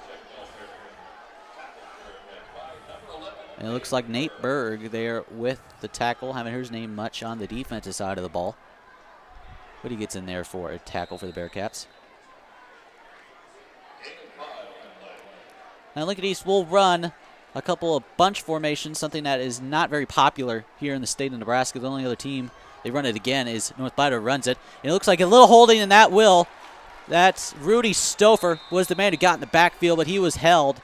And that will be a 10-yard penalty for the Spartans. Again, the All-Stater. Yeah, but definitely bringing that one back. An obvious holding call. Yeah, Rudy coming in their backfield real quick in there. The Lincoln East guy pretty much had nothing to do but decide holding or going to get tackled for a loss there. Again, that's a penalty on Lincoln East. Back them up 10 yards. Continue second down. So, looks like it will be 2nd and 15 for the Spartans. Off the holding call. Right now, the defensive line for the Bearcats got to get some penetration if they have a chance of stopping this running game, which has been especially well going for the Spartans. In shotgun, he's going to look to his right is Walters. He's going to run and set. He fumbled the ball, but Walters will recover. Walters have had trouble with the ball to start the season. He fumbled the ball 5 times last week against Norfolk. He lost 3 of them and recovered 2 of them. They had a total 4 turnovers last week, including an interception and 3 fumbles lost. And, of course, they have 2 turnovers here tonight, a fumble and an interception. So they've had trouble with ball security. Now, Walters. Big third down here, about 3rd and 19. And shotgun, yeah, big, long. He's going to go to pass. And is he going to run it? Yeah, he will, but there's a couple. And he's going to be stopped there. He'll be well short. I don't even know if he got back to the original line of scrimmage. That was great secondary defense by the Bearcats, holding him in, and that just allowed the linebackers and defensive line to track Walters down. Good pass coverage, but not letting anything deep. Ben Dinkle was on the tackle. And it'll be John Brady up to punt again. So the defense is very, very strong here with only 3:30 left in the third quarter. Because up, they're going to get pressure, and it barely got it off. Looked like it was nice pressure. Gruby's going to get it. He botched it a little, get it back around the 15, and he will burr ahead, and he will get. And the Bearcats look to set up shop at around the 22. And the tackle was made by number 35, Barrett Sellon, by the Spartans. Yeah, both teams there had a little bit of hiccup on that one. A high snap for Lincoln East, and Gruby had a little fumble there, but picked it real up and got the best he could there. Again, big drive here. We have with 3:15 remaining. This kind of set the tone. Right now, defenses are kind of settling in here. Both teams are kind of figuring each other out. Coaches have made changes, made adjustments. Maybe the Bearcats could do would be ahead of a 78-yard drive here for a score. That'd be real huge. Now Coster under center with, looks like Berg in the background. He's going to fake. Handoff, he's going to go out to his right. He's just going to dump it off for Ben Dinkle, the fullback. He'll get around 6. That's a nice read by Coster. Everything was covered downfield, and he just dumped it off there. Got 6 yards at Dinkle. Now Kent Coster, a new starter for the Bearcats.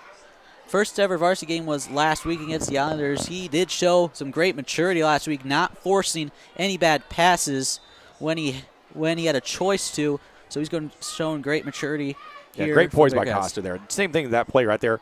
Everything was covered downfield. Just dump it off. Got the 6 yards. A little blitz there by Lincoln East, and Tanner Ellington will only get about 1. So it will be another third down. Looks like about 3rd and 3 for the Bearcats. Another tackle by Joshua Makovica. Probably having the best night of anyone between him and Kavion Randall so far for the Spartan defense, who has been very, very good tonight. And right now, Spartan defense, they're just collapsing everything in the middle. There's nothing going for the Bearcats between the tackles tonight so far. Coster and shotgun. Going to bring blitz on the outside. That's Joshua Makovica. Jumps off for Gruby. He's going to drive forward. Ooh, he got hit in the back a little. He might drive forward, though. It's going to be close. They're stop and play, so it looks like it's going to be a Bearcat first down. Looks like they gave him a good spot, but are they going to check? They're looking at it here. Yep, they're going to check it. Yeah, we're going to bring in the chain gang. Looks like a pretty good spot from here. It looks like Kearney. We'll see if they get the first down. They might be a little short. Yep, just a little short. It'll be 4th and inches. Tough situation right here, but it's a tie game. Your defense is doing well. You're back at your own 32, and they're going to send the punting unit out. Good decision there by head coach Brendan Cool. I think so. Right now with the defense, you just do not want to give this Lincoln East team any good field position at 32. Right now, nothing is working right now up the middle. With 3:20, with 1:58 remaining in the third quarter, I think is a good choice by Coach Cool. Van Dinkle, of course, back to punt it off away for the Bearcats. He'll get up in the air, and it'll be make sure not to hit him that time. And Spartans will take over around their 38-yard line. That was Alexander Hanisic with back there, and it'll take over around the 38-yard line. Where so far in this third quarter, it's been defensive dominance for both teams. Well, earlier, this game is tied at 10 in the first half. The first quarter and a half, it was completely dominated by Lincoln East, taking the lead 10-0, but then Bearcats late in the second quarter scored 10 straight points to tie this game at 10, and it's been defenses all since. Now Walters can go up the middle. He'll get a couple, but not much. Looks like about 2. So good stop there for the Bearcats. Tanner Ellenson with another tackle. It'll be 2nd and 8 for the Spartans, who have almost completely ran the entire game. Have not passed much, and when they have passed, it's not been very successful. Walters already thrown an interception tonight. In shotgun again. Handed, oh no, he'll take himself, and in the backfield there, looked like it was number 62, the All-Stater, Rudy Stouffer. If they are going to be successful, they're going to have their All-Stater get involved, and he was right there. This great penetration by Rudy, and he read it perfectly, and it'll be 3rd and long for the Spartans. It'll be 3rd and 10 to be exact, with 45 seconds remaining in the third quarter. Sorry, little time issues there. Sorry about that. Yeah, with the computer issues here. So sorry, there is 37 seconds left. Big 3rd down, Walters in shotgun. Takes the snap. He's going to throw to his right, a rollout, and it looks like they're going to try to run. Ellenson is, taken from behind by Ben Dinkle. Great play. Great defense play by the Bearcats. Ben having a great game. We've heard his name a lot. Of course, he is starting at that middle linebacker position. He's been very effective so far, and the defense with another stop. And it looks like that will be the final play of the third quarter, and it will. Yeah, we'll end it here. We're headed to the fourth quarter. Well, it's going to come down to the wire. Kearney and Lincoln East tied at 10. And, of course, you're listening live here on BSN Bearcat Sports Network, your online streaming home for Kearney High Athletics. We'll be back with the fourth quarter. Stick with us here on BSN.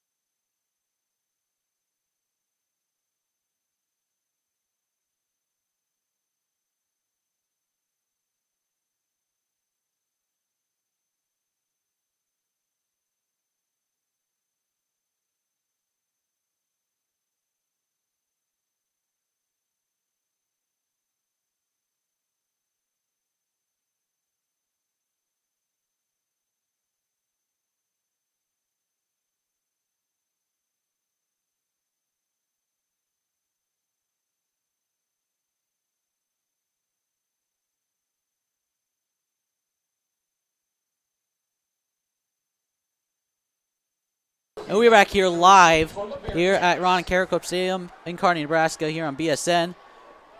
And John Brady will kick off to start the fourth quarter. Trey Gruby back deep. He's going to try to turn up field, but he won't get anywhere. No, good kick coverage here by the Spartans as we start the fourth quarter play. And it looks like they'll start around the 30-yard line as Cannon Coster and company will try and lead this offense and get some points on the board. No points scored in the third quarter. So in total for the Bearcats defense this year, they have pitched three straight quarters in the second half. They have all pitched a shutout. So 3 straight quarters in the second half, 0 points scored by the opposition. So great defense in the second half by the Bearcats once again. So Cott's going to be under center. Looks like Nate Berg is going to hand it off up the middle and nothing there. Looks like number 4, Curry Zolman there on the stop.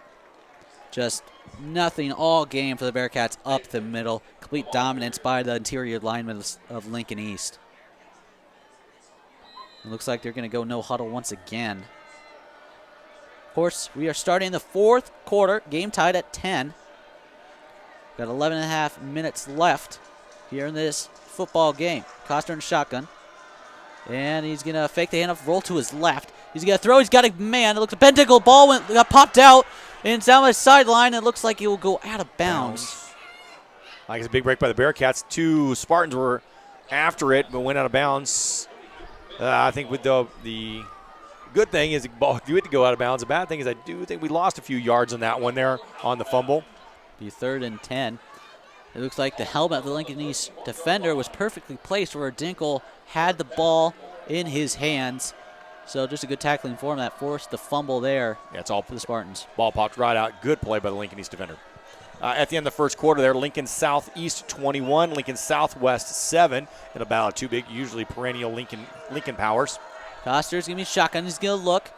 He's going to throw deep. He's got a man. It's open. Oh, he got it!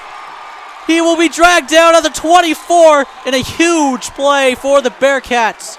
Number 7, Brett Obermiller. We have not called his name. A huge play for Brett Obermiller to get on the stat sheet for the night. Great pass by great pass by Coster. Coster's passing to his fellow junior there on that play. Huge pass, and the Bearcats are in business. Yeah, we're now 1st and 10 for the Bearcats at the Lincoln East 24-yard line. Big 3rd and 10 completion from Coster to Obermiller.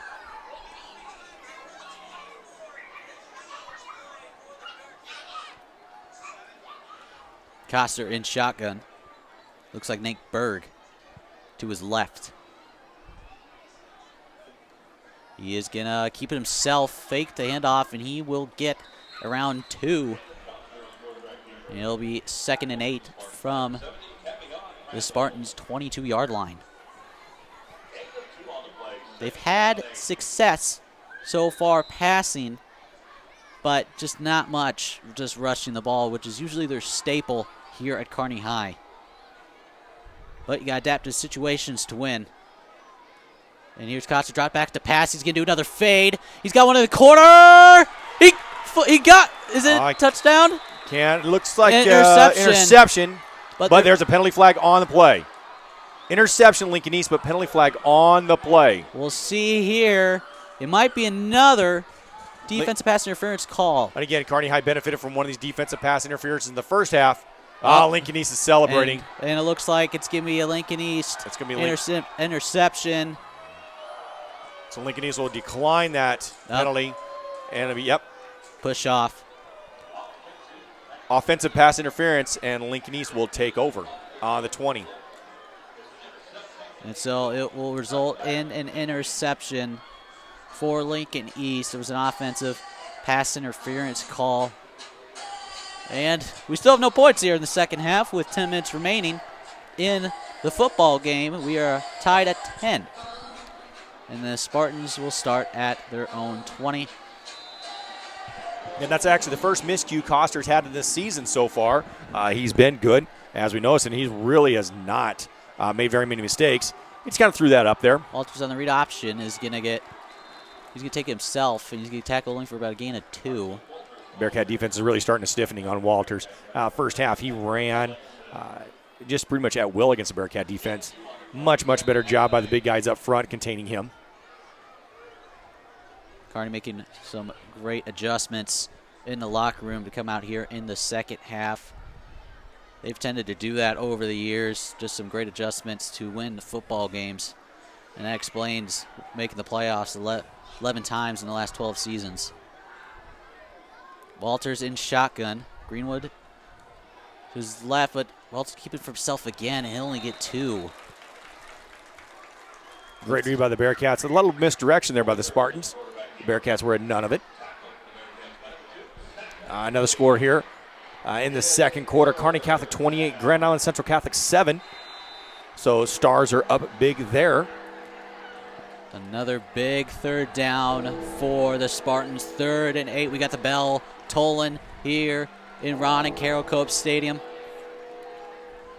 course, Kearney High having one of the most infamous rowdy sections in the state. It's sure a great home field advantage as they are cheering over there in the corner. Penalty flag on the field. And illegal substitution. Illegal substitution. That's 5 yards. Another penalty for the Spartans, and now it'll be even 3rd and even longer. Looks like it'll be about 3rd and 13 now. Lincoln East try to play with 12 men on the football field. They had 12 guys lined up there. Can't do that. So that's going to cost them 5. They'll catch you for that one. Yep. And now it'll be 3rd and 13 for the Spartans.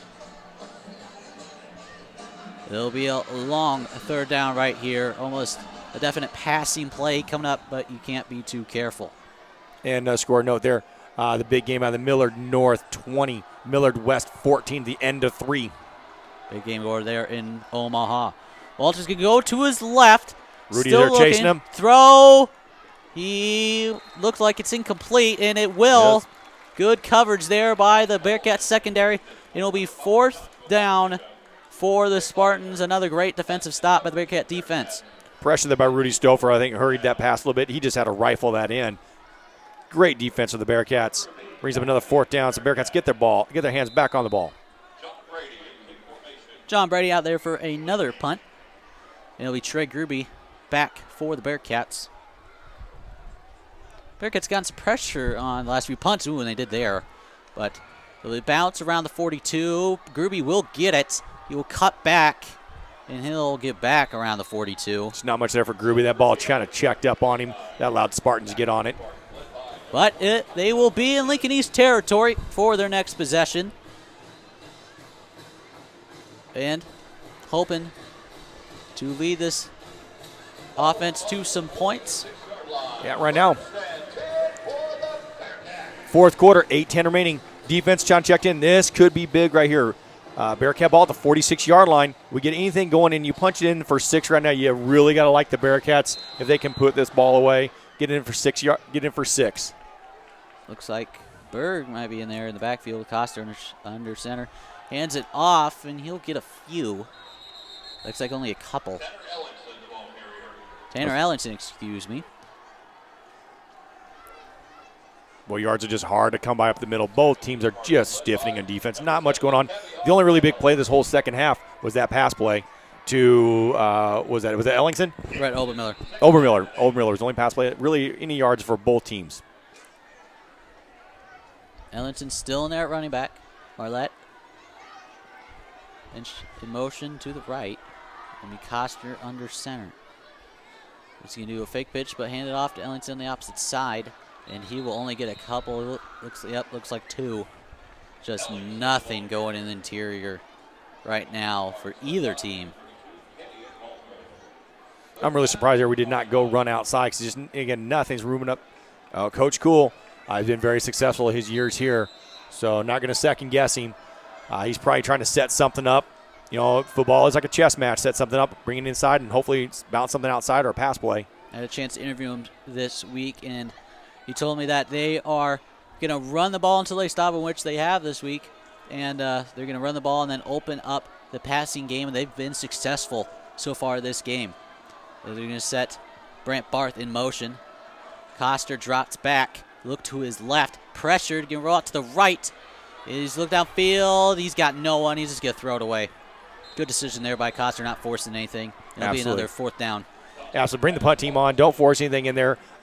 Great decision by Cannon Coster. Again, junior quarterback making his 2nd career start. Just really not making a whole lot of mistakes. That interception, you know, he threw one up there, let his guy try to go get it, but no mistakes yet from Cannon Coster. Great play call. Throw it away. Let your defense, let's pin them deep here inside the 10, hopefully, and let your defense work.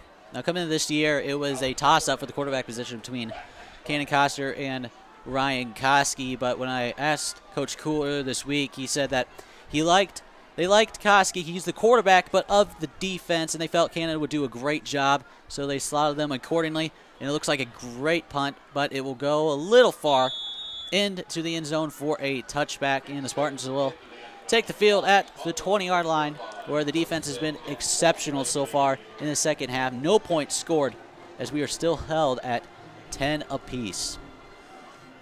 Big series coming up here at Lincoln East with 6:30 remaining. Again, the offense is really the only thing offense close has been after the pass play from Kearney High School, then the interception in the end zone. Other than that, Lincoln East has not done much this second half. Great job by Bearcat defense by changes and adjusting, really limiting Lincoln East. Walters being shotgun. He's been shotgun most of the game. He's going to hand off to Ernisic. He's going to try to get quarter. Great tackle right there. Might even be a loss of one. Looked like it was Nate Berg on the defensive end containing the outside right there. Great read by Berg. Loss of 2 on the play. Brings up 2nd and 12. Berg read that beautifully. Bounced outside. Took him down. Offensive line coach probably not happy for the Spartans right there. 2nd and 12 here for the Spartans. As Walters again will set up in shotgun. Looks like a 5-man front for the Bearcats. He's going to take it up the middle himself, and he'll get only a few. So it'll be 3rd and 9 coming up for the Spartans. Another huge 3rd down. Zach King with the tackle. Of course, he's looking at some colleges, including Liberty University, where former Nebraska quarterback Turner Gill is stationed at. Big 3rd down here. 3rd and 8. 3rd and 8.5 we're going to call it here. And deep in Bearcat territory, and even starting Lincoln East territory. Looks like 3-man front for the Bearcats. Bannock can drop back. Oh, it's picked off! What a pick! Looks like Zach King! Touchdown! Zach King with a pick 6. Huge play by Zach King right there. Read that beautifully, jumped up, grabbed the ball, took it to the house. We're talking about with the one big play. There it is.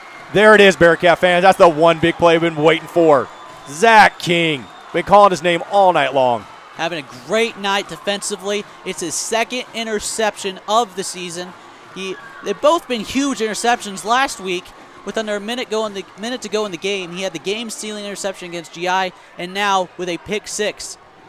The go-ahead pick 6 to put the Bearcats up 16-10 with Leo Palomo to hit the PAT.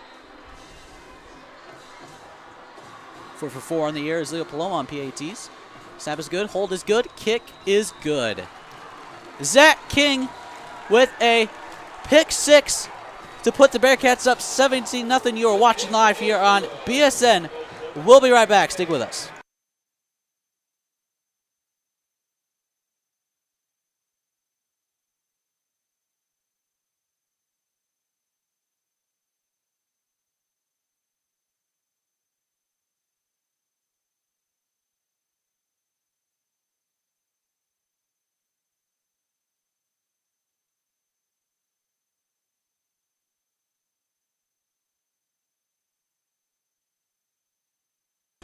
And we are back here on BSN, Bearcat Sports Network, your online streaming home for Kearney High Athletics. Of course, you are watching live on Strive TV, a Nebraska-based company that allows us to bring you high school athletics like this.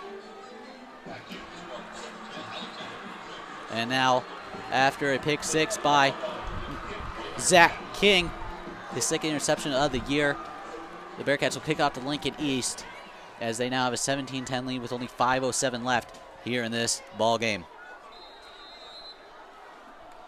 Leo Palomo, kick it. That's a good kick right there. Look, that'll go for a touchback. That's good. Touchback there. It's a Lincoln East ball at the 20. That's to go to 80 yards. You're looking at 5:07 remaining. It's 4-down territory now for Lincoln East. I mean, especially if they're just going to run the ball, they're going to have to hurry because they have not had very much success with the passing game tonight. Yeah, they've had a couple short passes, but nothing really deep. It's been mainly the quarterback running the ball. You know, he is a dangerous running back, but right now the containment it's all on the big guys up front right now. They've done a great job this second half. In fact, about the last 3 quarters, they've done a great job of containing this running game from Lincoln East. Late substitution there for the Spartans. That was Donovan Bargan, the 6'4" receiver, who had one of the better pass plays completed to earlier in this football game. Drops back. He's going to throw. It is caught. And driving through the defenders. It looked like it was number 6, Noah Makovica. They were probably the returning starter wide receiver. That was a good run by Makovica. Hit a couple Bearcats and got some yards after contact. That's always big. Coaches love that. Shows how hard you run it here. And Bearcats need to wrap that up. First down. We're inside of 5 minutes now. Walters in shotgun again. Oh, looked like false start on the left tackle side. And indeed, it will be a false start. Another penalty for the Spartans, it looked like. That was number 75, Logan Walters, on the false start. Little jump there. That'll cost him 5 yards. Small things like that are not going to help the Spartans here. They need all the yards and giving up 5 yards to the Bearcat defense is not helping them. With 4:40 remaining in the game, 1st and 15. Big first down here with Spartans. You do not want to get long yardage because it helps the defense. 4-3 formations for the Bearcats right here. Walters, drop back to pass, pressured. He's going to run away from it, and he drove great pass breakup. Who is that? Looked like Barth? Ryan Koski. No, it's Koski. Coach Cole called him the quarterback of our defense. He is the starting weak safety for Kearney, and he had a great pass breakup right there. Brings up 2nd and 15. Again, right now, long yardage. Bearcats are looking at pass. Let our defensive line try to contain, looking at pass. Walters in shotgun again. He got 3 receivers to the right. He's going to roll to his right, and he's going to be stuffed there. That looked like it was number 13. 13, Urbanic. Urbanic. That's the first time we've heard his name tonight of a big play. And it looked like no gain. And it'll be 3rd and 15 again. 3rd and 15, yeah. Really, Urbanic's had a nice day on the offensive, but that's the first time we really called his name defensively. Huge 3rd down. Listen to the Rowdies. The fans are starting into it.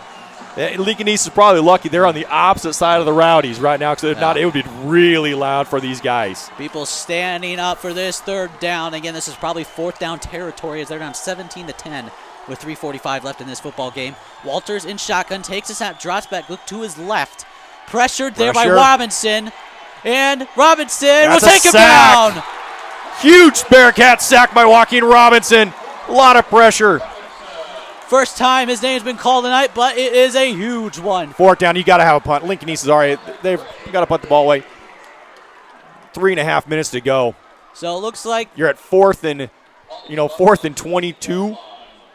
Lincoln East does have 3 timeouts, so they can stop the clock. Bearcats were not set up for this. They were expecting, this could be. They're trying to get people off the field. Motioning off the people off the field. Now we got them off. Yep, Coach Gould is not happy. He's sticking for that. Fair catch. Fair catch. By Good Gruby. choice by Gruby. Don't want to risk anything here in the late stages of this football game, and they will take over around the 46-yard line. Huge play by the defensive line. Joaquin Robinson. Again, that D-line is really starting to take over this game. Joaquin Robinson is a 6'3", 223-pound senior. First-year starter. He played some snaps last year, but this is his first time starting for the varsity team. And coming up with a huge sack right there. His first sack of the year. Right. Right now, looking at Lincoln East, 2:53 remaining in the game. Lincoln East has 3 timeouts, balls at midfield. You got to think, we're going to run the ball. A couple first downs could probably ice this game for the Bearcats. But rushing it huge. They got 4 man on the front with blitz. Yeah, they're just going to blitz up the middle, and he'll get around 1. Now will Lincoln East stop? Yep, there's first timeout. First timeout with 2:45 remaining. Defense has been very solid so far for Lincoln East. Well, I think is Coach Gould is going to make them burn those timeouts. If we do have to punt the ball, try to pin them back inside the 20, make Lincoln East go 80 yards, and they've been a primarily running team, 80 yards with roughly, if they get the ball back to 220, 2:30 left in the game, have to go 80 yards. That's tough to do so far because our defense have been really stiffening against the run. They might have to go to the pass. But big plays right here. It's 2nd and 9. A first down's huge. First down, we can get this game probably inside 1.5 minutes. Again, Lincoln East has 2 timeouts. So Bearcats in good position right now to try to ice this ball game. But they're going to have to break that interior defensive line of Lincoln East, which has been very hard to come by in this football game. I would think they'd run it away from 6'6" lineman Chris Walker. I would see something on the outside. I could see a stretch play right here. Berg's in. They're not in shotgun. If they're in shotgun, I expect they would do a little pitch to Berg, which was successful last week against Grand Island. Under center, though. Just hand it off to Berg right up the middle. He's going to bounce the outside, but looks like number 6, Noah Makovica, was there. Yeah, nothing going. Timeout immediately on the. Yeah, it'll be about 3rd and 10. That was a loss of 1, maybe 2 Okay, well, I have some time here in this timeout here. Let's get updated on scores in the Prep Zone Top 10 scoreboard. We have number 1 ranked Omaha North starting to roll over Omaha Central 30-0. Again, number 1 ranked Omaha North 30-0 over Omaha Central in the fourth quarter. Bellevue West big over Bellevue East 52-0 in the third quarter. Probably the game of the week. Number 3 Millard North against number 4 Millard West. Right now, Millard West is up 21-20 fourth quarter. You have to know that's drives me crazy. Again, number 4 Millard West over number 3 Millard West over Millard North, 21-20. Then we have number 5 in the top 10, Elkhorn South. They're Class B. They're up 33-24. That's a final 33-24 over Omaha Skutt. Our game here, number 6 Kearney is up 17-10 over number 9 Lincoln East. And then we have another huge game in Omaha. Omaha Burke, number 7, leading number 8 Omaha Creighton Prep 24-17. That game is in the third. And then number 10, Lincoln Southeast, is starting to pull away from Lincoln Southwest. They're up 27-10. That's in second quarter. And now it'll be 3rd and 13 for Kearney. You just got to run the ball. Yeah, you got to expect just a running play right here. Make Lincoln East burn that last time out. Foster under center. He's going to pitch the outside. Looks like Berg, he's just going to be very conservative about it. Just goes up, and he'll get tackled after about a gain of 3. Yeah, there's the final timeout for Lincoln East. So, it'll be... So, granted, Kearney did not get that first down. Lincoln East did their job. They held them on downs, but Coach Cool made Lincoln East burn those 3 timeouts. Here, big Ben Dinkle, biggest punt so far of the season for him. I know it's only game 2, but Ben's got to get this one away. We can pin him inside the 20, make the Spartans go 80 yards in less than 2.5 minutes. And if you're Kearney, you would think Lincoln East has to go through the air, and if you're Kearney, you got to have lots of confidence in your secondary because there's been not a lot of success so far through the air for Carson Walters. No. And the pressure, the big guys up went Robinson. Those guys have been great pressure on Walter so far when he has dropped back. They've made him scramble, make them run, get that clock moving. Lincoln East, again, they're out of timeouts.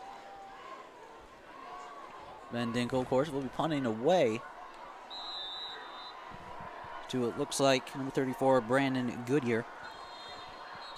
And it looks like a timeout by Kearney. Coach Brandon Cool will regroup his guys and decide what to do here.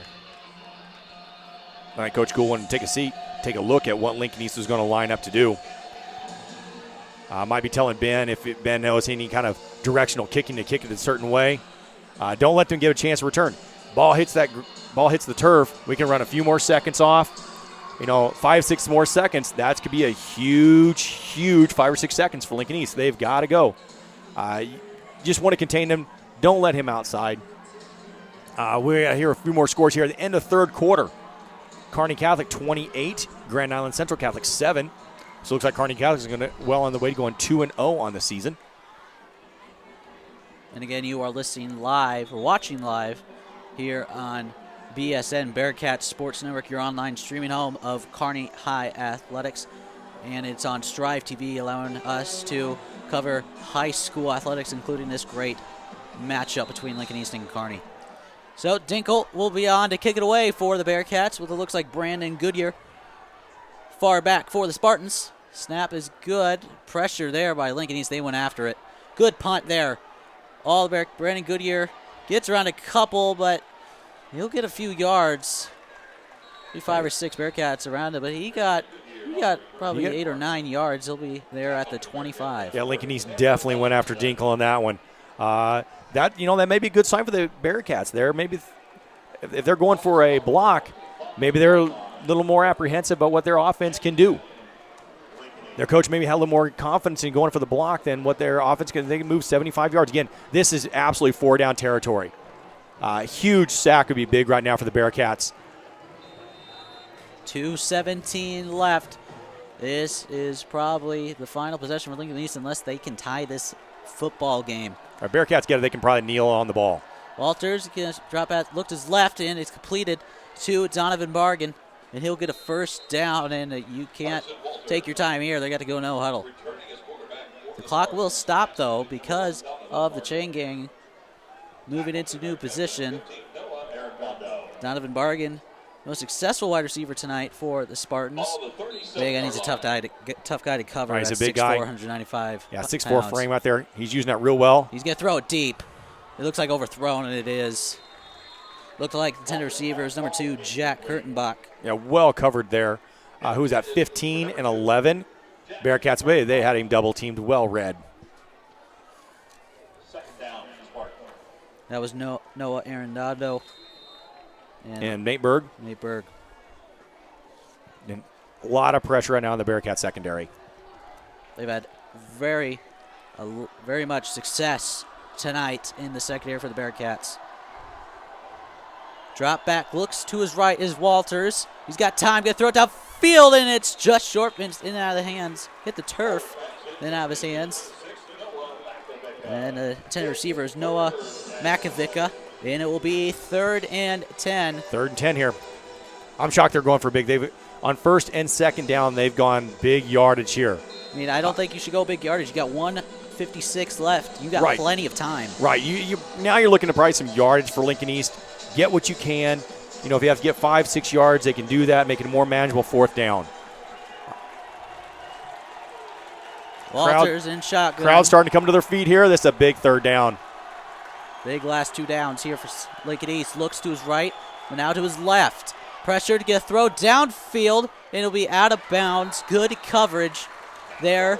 Looked like by Brant Barth on number 1, Donovan Bargan. Yeah, he's definitely targeting Bargan right now, that big 6'4" frame. You got to look at a huge 4th down. This is game right here. This is game right now. Bearcats stop them. They can kneel on the ball. They can run the clock out because Lincoln East is out of timeouts. And Lincoln East Bearcat fans are up, coming up on their feet. this is the game. Rowdies are getting rowdy again right here. This is game right here. Kearney trying to close out Lincoln East here with 1:50 left. This is the ball game. If Lincoln East cannot get this 1st down, Kearney could just kneel because Lincoln East has no timeouts. Trips to the right. Walters in shotgun. He's going to look. Scramble is right. Good pressure. Throws it tipped. And it's caught by Joshua Makovica. He gets a block. He'll cut up field. And the ball's loose. Ball's loose. And Kearney's Fumble. got it. Kearney signal, they got it. Well, they got it. Who's got down? No signal from the referees yet. Whose is it? Did they call signaling- it Lincoln East? They are signaling Lincoln East was down before signal the was- fumble. Wow. Lincoln East was down before the fumble. So as Lincoln East ball, great tip. So they are set up at the 35. Now, what a turn of events right there. Huge interference. Ball was tipped and ran right to him. Great catch. Kearney had it, but he said they were down. Walters in shotgun, looks to his right, pressured again. He's going to run. Trying to get out of bounds. King on the pursuit, and King will drag him out of bounds. That's a good play by Walters to get out of bounds and stop the clock. I mean, not much of a gain. Looks like about 2 or 3. Right. But that's a very smart play by Walters, just getting out of bounds. He has no timeouts. If they would have taken him down, that would at least run by like 20 seconds off and inside a minute. Now you got to be looking. Walters is probably going to be targeting Donovan Bargan, the 6'4" frame. Of course, he is a big red zone threat. Standing at 6'4", they're probably going to match up Brant Barth. Coach Cool's going to match up Brant Barth, who stands at 6'2". Yeah, with figure Bargan. we'll shade a safety over there just to double team him. Shotgun Walters looks to his left. He's going to throw. He got his man. That's Bargan. He's inbounds, though. He's in bounds. Good play by the 3 Bearcat defenders. It'll be a 1st down. So the clock stops, but just for a second for the chain gains. Moving. 1:12 remaining in the game here. Huge. They're now deep in Bearcat territory. They're at the 21, but they cannot settle for a field goal here. No, it's definitely 4th down territory. Field goal does not help them here. 1 minute to go here in regulation.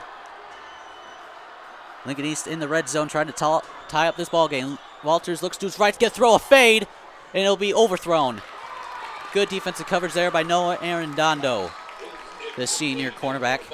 You've heard his names a couple of times. Right, Arendando was stride for stride with the receiver on that one. Great defensive play by Arendando. Took away the fade route. 52 seconds left in the game. Forced Walters to throw a difficult pass. Okay, there's a final. Lincoln North has final game. Lincoln North 30. Omaha North 30. Omaha Central 0. That game just went final. So Omaha North stays Number one with that win most likely. And it'll be Walters in shotgun. He'll look to his right, now look to his left. Pressured there by King. Rushed out to his right. He'll get the corner.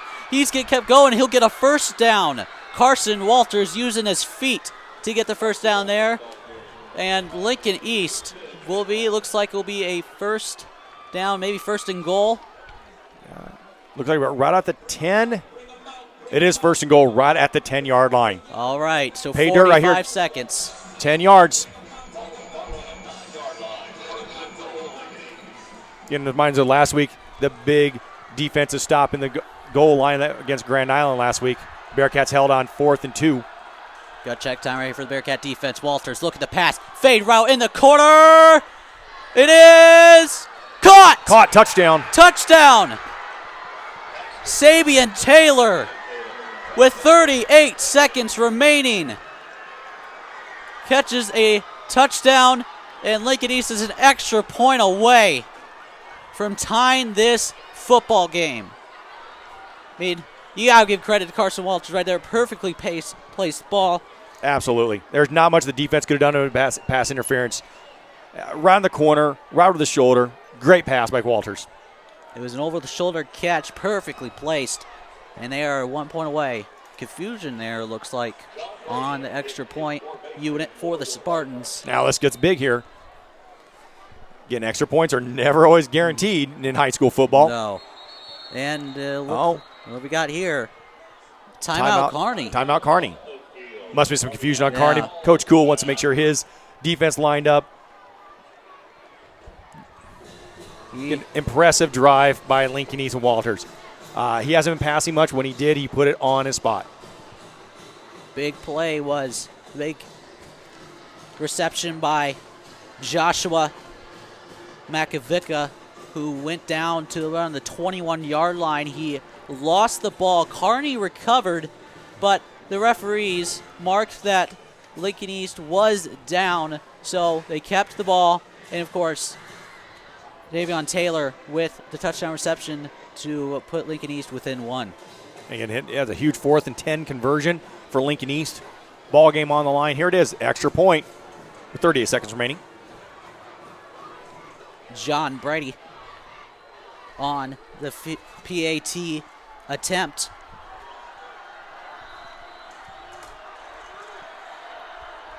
Snap is good, a little high, hold is good, and he looks like he got it.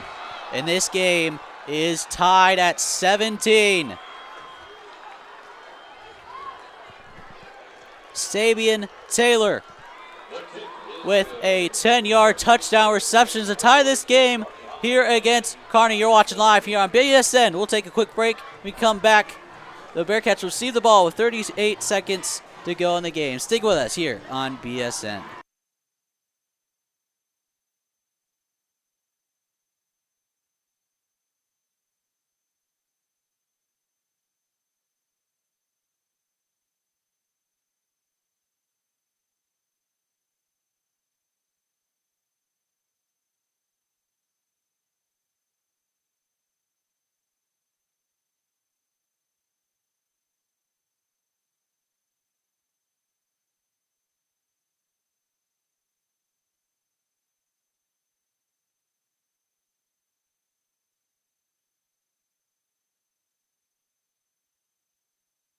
And we are back here on BSN, Bearcat Sports Network, your online streaming home of Kearney High Athletics. I'm your host, Jeff Ekstrom, with my co-partner, Robert Goff. And we're happy you have joined us here on this beautiful Friday night of high school football. And we are covering Kearney and Lincoln East, and we are tied at 17. Lincoln East just scored to tie this game with 38 seconds remaining in regulation. So unless Kearney comes up with a last-minute drive, they got one timeout to try and do it. Otherwise, we are headed to overtime. And my guess is here, unless we get a big return, I would bet we just kneel on the ball. Okay, and, kicked it away. And if we can get a return here. Looks like Obanik and he's got a hole. We get defender. He will not get away. It looks like the kicker They're in Lincoln East They're in territory. Though. So a big play, a couple 10, 15-yard plays, and Leo Palomo will have a chance to win the football game. Absolutely. Absolutely. We know Leo can kick. He easily has the distance on a 41-yarder he's made and a 40-yard he missed wide, but he easily had the distance. And actually the wind is at the Bearcats' back. So actually favoring Bearcats right now. We have 29 seconds left. You got to think right now we're looking at 20 yards. 20 yards puts Leo in range. Coster in shotgun. 2 receivers on each side of him. Drops back, looks to his left. He's going to throw a little out route to Brent Barth, and he dropped it. Yep, Barth. He's looking to run there before he caught the ball. Plain, pure, and simple. Brent's got to catch those. It wouldn't have been much of a gain, but I think it would have been about 5 yards and get out of bounds. 26 seconds remaining, 2nd and 10 from Lincoln East's 48-yard line, trying to get within field goal range for Leo Palomo, the Kearney High kicker. Coster and shotgun, 2 receivers on each side of him again. He's going to drop back, look to his right again, another out route. Gruby with it, tipped. Bart tried to catch it, but went out of bounds again. So 2 straight in and out routes for the Bearcats, but none are successful, and it is 3rd and 10 with 23 seconds in regulation. Yeah, disappointing because both those are about 5-yard pass plays. If they both are completion, we've been about 3rd and 2, maybe a first down at the 40. We could look at here in an out route, maybe a hitch and go to get up. We need, again, Bearcats about 20 yards to get Leo Paloma in range. Spartans playing a 4-3. They're playing back in shotgun, and they're going to keep her to Coster. He's going to try to get out of bounds, and he did. First down. First down. First down Bearcats. That's at the 37-yard line. 17 seconds. Right now you're looking at a 54-yarder. The wind is picking up, and it is at the Bearcat back, so it is helping Leo. So 17 seconds to go. Kearney does have 1 timeout, so they still have around 2 to 3 plays to play with right here. Be good about another 12 yards, puts definitely Leo at that 40-yard field goal range, which he has made tonight. Bearcat are looking about 15 yards. They're going to have again. And penalty flag on the play. That'll stop the clock with 13 seconds, but we'll see what the penalty. I might have saw some early movement from, illegal procedure. Illegal shift by Kearney. That might have to Coach Gould to use that last timeout. And they're going to go no huddle. Well, they're going to try to go. Be ready for right the play. Away. Right when the signals that play going, that clock going, Coach Gould's got a guy lined up. Cody Smith out to the right with Gruby and Brent Barth to Coster's left with, it looks like, Berg in the backfield. Coster's going to run to his left. He's going to look. He's going to throw in and out of the hands. Looks like of Trey Gruby. Good coverage there by number 83, Jared Searcy of Lincoln East. 8 seconds remaining in the game here. You got to go one shot down the field. He's saving that timeout. You can go in the middle. You have 6 or 7 seconds. He can go to the middle, call timeout, get Palomo on the field to give a chance. Right now, your 43-yard line, you're talking a 60-yarder. I like Leo, but I think that's out of his range. Yeah. Not many high school kickers can get a 60 Not a whole lot of 60 yards. I know Leo's got a big leg. I see him on the soccer field, but I don't think a 60-yarder's in there. Here's a big play, 8 seconds left. Trips to the right for the Bearcats. Coster in shotgun. He's going to drop back, looks to his right. He's going to dump it off for Nate Berg. He's got to get down. He's got to get down. And did he get the timeout in time? That is the question. The clock. Yep, and they're going to signal say 1 second left. So I don't know if they're in field goal range, but they're going to send Leo on. They've already got him out there. They've already seen him on the field. So they're going to send Leo Palomo out for a kick. Now, Lincoln East should probably drop back a returner just in case there isn't enough leg. It's 38-yard line, so you're looking at a 55-yard field goal.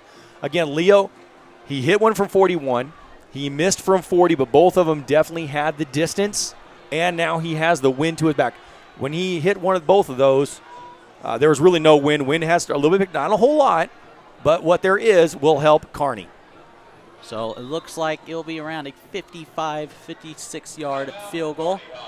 They're going to put 2 seconds back on the clock for Kearney. And yes, Leo Palomo will come out. Okay, Palomo will come out. And again, no, really hard for the Kearney. Lincoln East does not have anybody back. So they're going for straight block. Maybe playing for a fake, potentially. Yeah, they got a few guys back. Huge leg from Palomo. Let's see if he's got the distance here. So the placeholder Ryan Koski lined up at about the 44. I know Lincoln East coaches were not happy about those 2 seconds, but I think it's the right call. He was down. He was down. He was down. And the side judge immediately was starting to signal for time on the clock. Immediately. And now Leo Paloma trying to win this game for the Bearcats. Snap is good, hold is good, and it'll be way short. It might have been partially blocked at the last scrimmage. Yeah, but I think it was partially blocked there. Leo's got his head down, or he just missed it. He has nothing to be ashamed about. We're going to overtime here at Foster Field. So we're headed overtime between Kearney and Lincoln East. So stick with us here on BCN. We'll be right back.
And we are back here on BSN. I'm your host, Jeff Exelon, with my partner, Robert Goff. And we are in overtime here between number 5 ranked Kearney and number 8 ranked Lincoln East. Now, when we were away, Kearney won the overtime toss, and they decided to, traditionally, you defend first, and that's what Kearney did.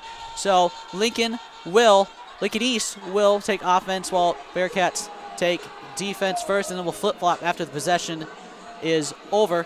Now, each possession starts at the 25, and it's acted like any other game if you turn over.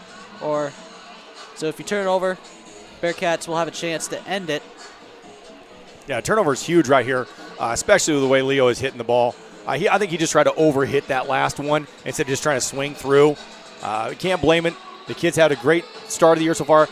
We have one final for games to note here. Grand Island 34, North Platte 7. And again, Bearcats heads to North Platte next week to take on the Bulldogs.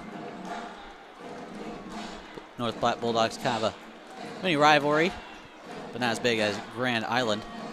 And as you see in the background, Lincoln East Rowdies moving over to see their football team. Lincoln East chose. Yep. I'll try to get here at a camera shot of the Rowdy section, trying to move over behind. There's the Rowdies sprinting on them. They went to the opposite side.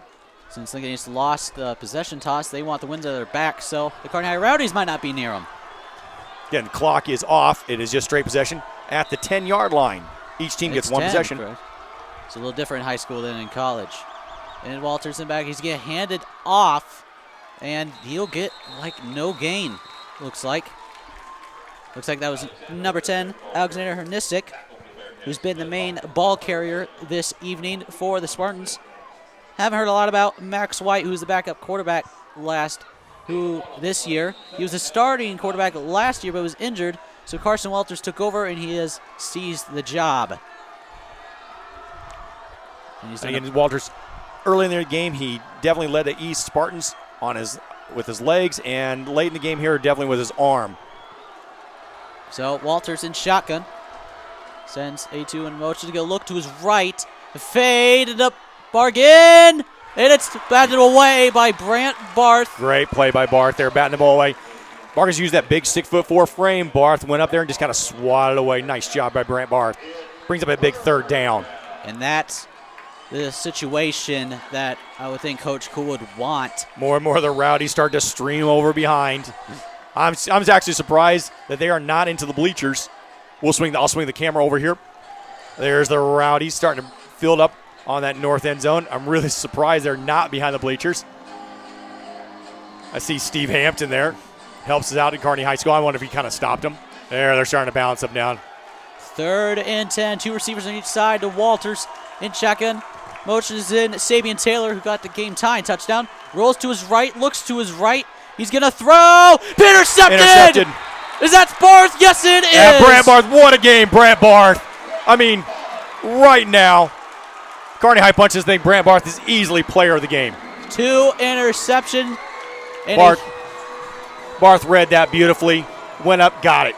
And 2 straight great plays by Barth. The pass breakup in the corner of the end zone, the play before, and now, of course, the interceptions. And now, Kearney only has to get a field goal, any points at all, to win this football game. Absolutely. Right now it's ball control. I'm expecting 3 straight runs, keep the ball right in the middle of the field. I would not surprise me. We would run right at the gut at him 3 straight times, bring Leo on, redemption. So? Are they going? Actually, Leo's on the field right now. They're going to go. Are they going to end the game? Yeah, Koski's on the field. We're going to end this game right now. They might want to do this now because it's in case of a botch snap. Or a fumble or anything right now. Coach Gould is going for the win. All right, Leo Palomo on. Missed 2 field goals this game. Trying to redeem himself right here. 27-yard Snap field goal. Is good. Hold is good. The kick is good. And Kearney wins. Look at the Bearcat win for Leo Palomo. And the Kearney High Bearcats, huge win tonight. And for the first time since 2012, the Kearney High Bearcats start the season 2-0. Leo Palomo with the game-winning field goal in overtime. Absolutely. Coach Gould took no chances whatsoever. He brought Leo out. He brought Koski out, lined up straight through the middle. Just an absolutely great game absolutely by both great teams. Game by both teams. Absolutely. Lincoln East and Kearney both played their hearts out, but it's Kearney comes out ahead here tonight, 20-17.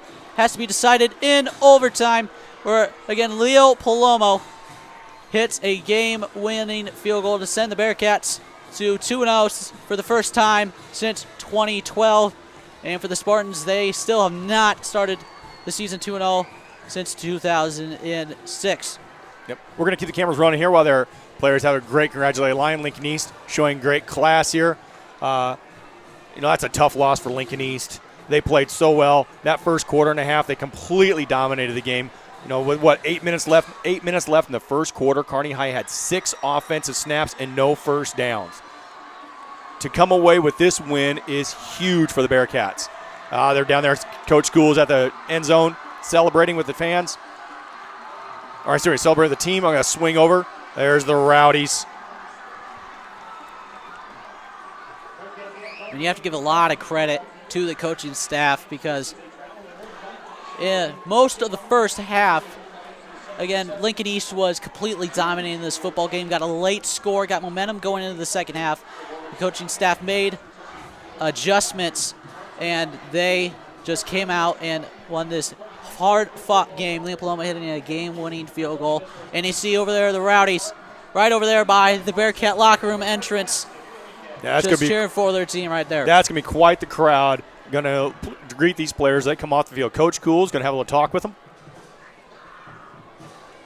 Yes, exactly right. The adjustments this coaching staff made against that Lincoln East offense, kudos to a tip of the hat to the coaching staff that Coach Cool's put together. They made adjustments. They shut them down. Lincoln East had 10 straight points right at the start of the game, very much in control. And then after that one, Kearney High started chipping away. The long pass play to Brock Marlette, and then the Brant Barth interception. Got this 10-10 at halftime, and what a great game the second half. Very defensive struggle the second half, but Kearney High comes top 2017. And we're going to take a quick break, and when we come back, we're going to give you we're going to have the post game. As again, Kearney wins 20-17 coming up, the post game show here on BSN. Stick with us.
And we are back live here on BSN, Bearcat Sports Network, your online streaming home of Kearney High Athletics. I'm your host, Jeff Ekstrom, along with my co-partner, Robert Goff. And we are in the post-game show here for this great game between Kearney and Lincoln East. Of course, Kearney coming on top 2017 with Leo Palomo hitting a game-winning field goal in overtime after a Brant Barth interception on Lincoln East's first possession to win this football game. Now let's give you a little recap here to see how this game turned out. At the beginning of the game, the Spartans absolutely dominated the first half. Started the game out with a 68-yard touchdown drive to go up 7-0. Then a couple possessions later, they drove down and hit a 47-yard field goal. That was John Brady who hit the field goal to go up 10-0. And then the momentum started shifting towards Kearney's side. To end the second half, Leo Palomo hit a 41-yard field goal. So going into the half, hit a 41-yard field goal. It was 10-3, and then they drove down, hit a game-tying touchdown to go into the half tied at 10-10.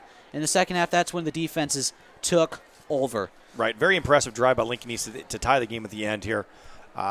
We Kearney High knew they're going to pass. The quarterback made the plays. He did it on his feet and did it with his arm. But in the end, great play by Barth.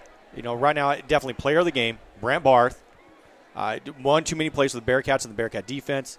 And then Coach Cool, not taking any chances whatsoever with a fumble, not taking any chances whatsoever with a bad handoff, sending Koski out to hold, sending Palomo out to kick the field goal, and he put it right through.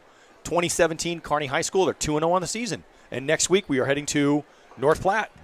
North Platte again was a loser tonight. They lost to Grand Island 34-7.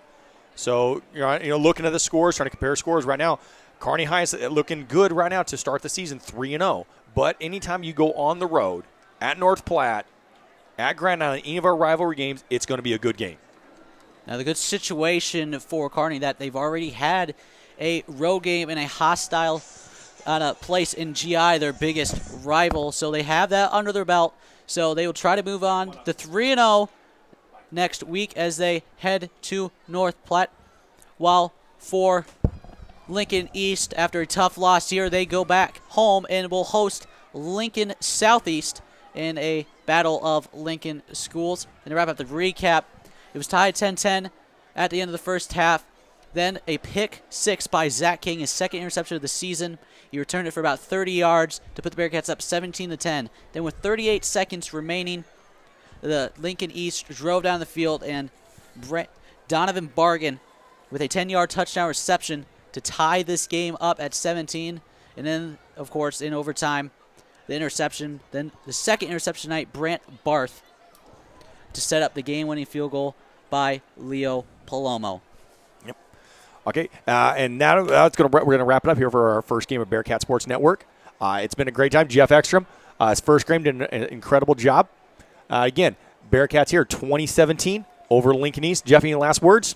Yeah, it was a great game by both teams. Give credit to both coaching staff for coaching a great game. And it was fun to watch from up here. I hope you guys enjoyed it. Thanks for joining us for our first ever broadcast. I thought it was very successful. When's our next home game, Jeff? The next home game will be in 2 weeks. 2 weeks against Fremont, as Kearney has 2 straight away games against North Platte and Creighton Prep. So hopefully they come back home 4-0. So that'll do it for us. Any last words? No, let's sign off here. And again, we'll see you guys in a few weeks here when we have a home game against Fremont. Then again, this is Robert Goff, and that's Jeff Ekstrom doing our play-by-play. The Bearcat Sports Network signing off, and see you later.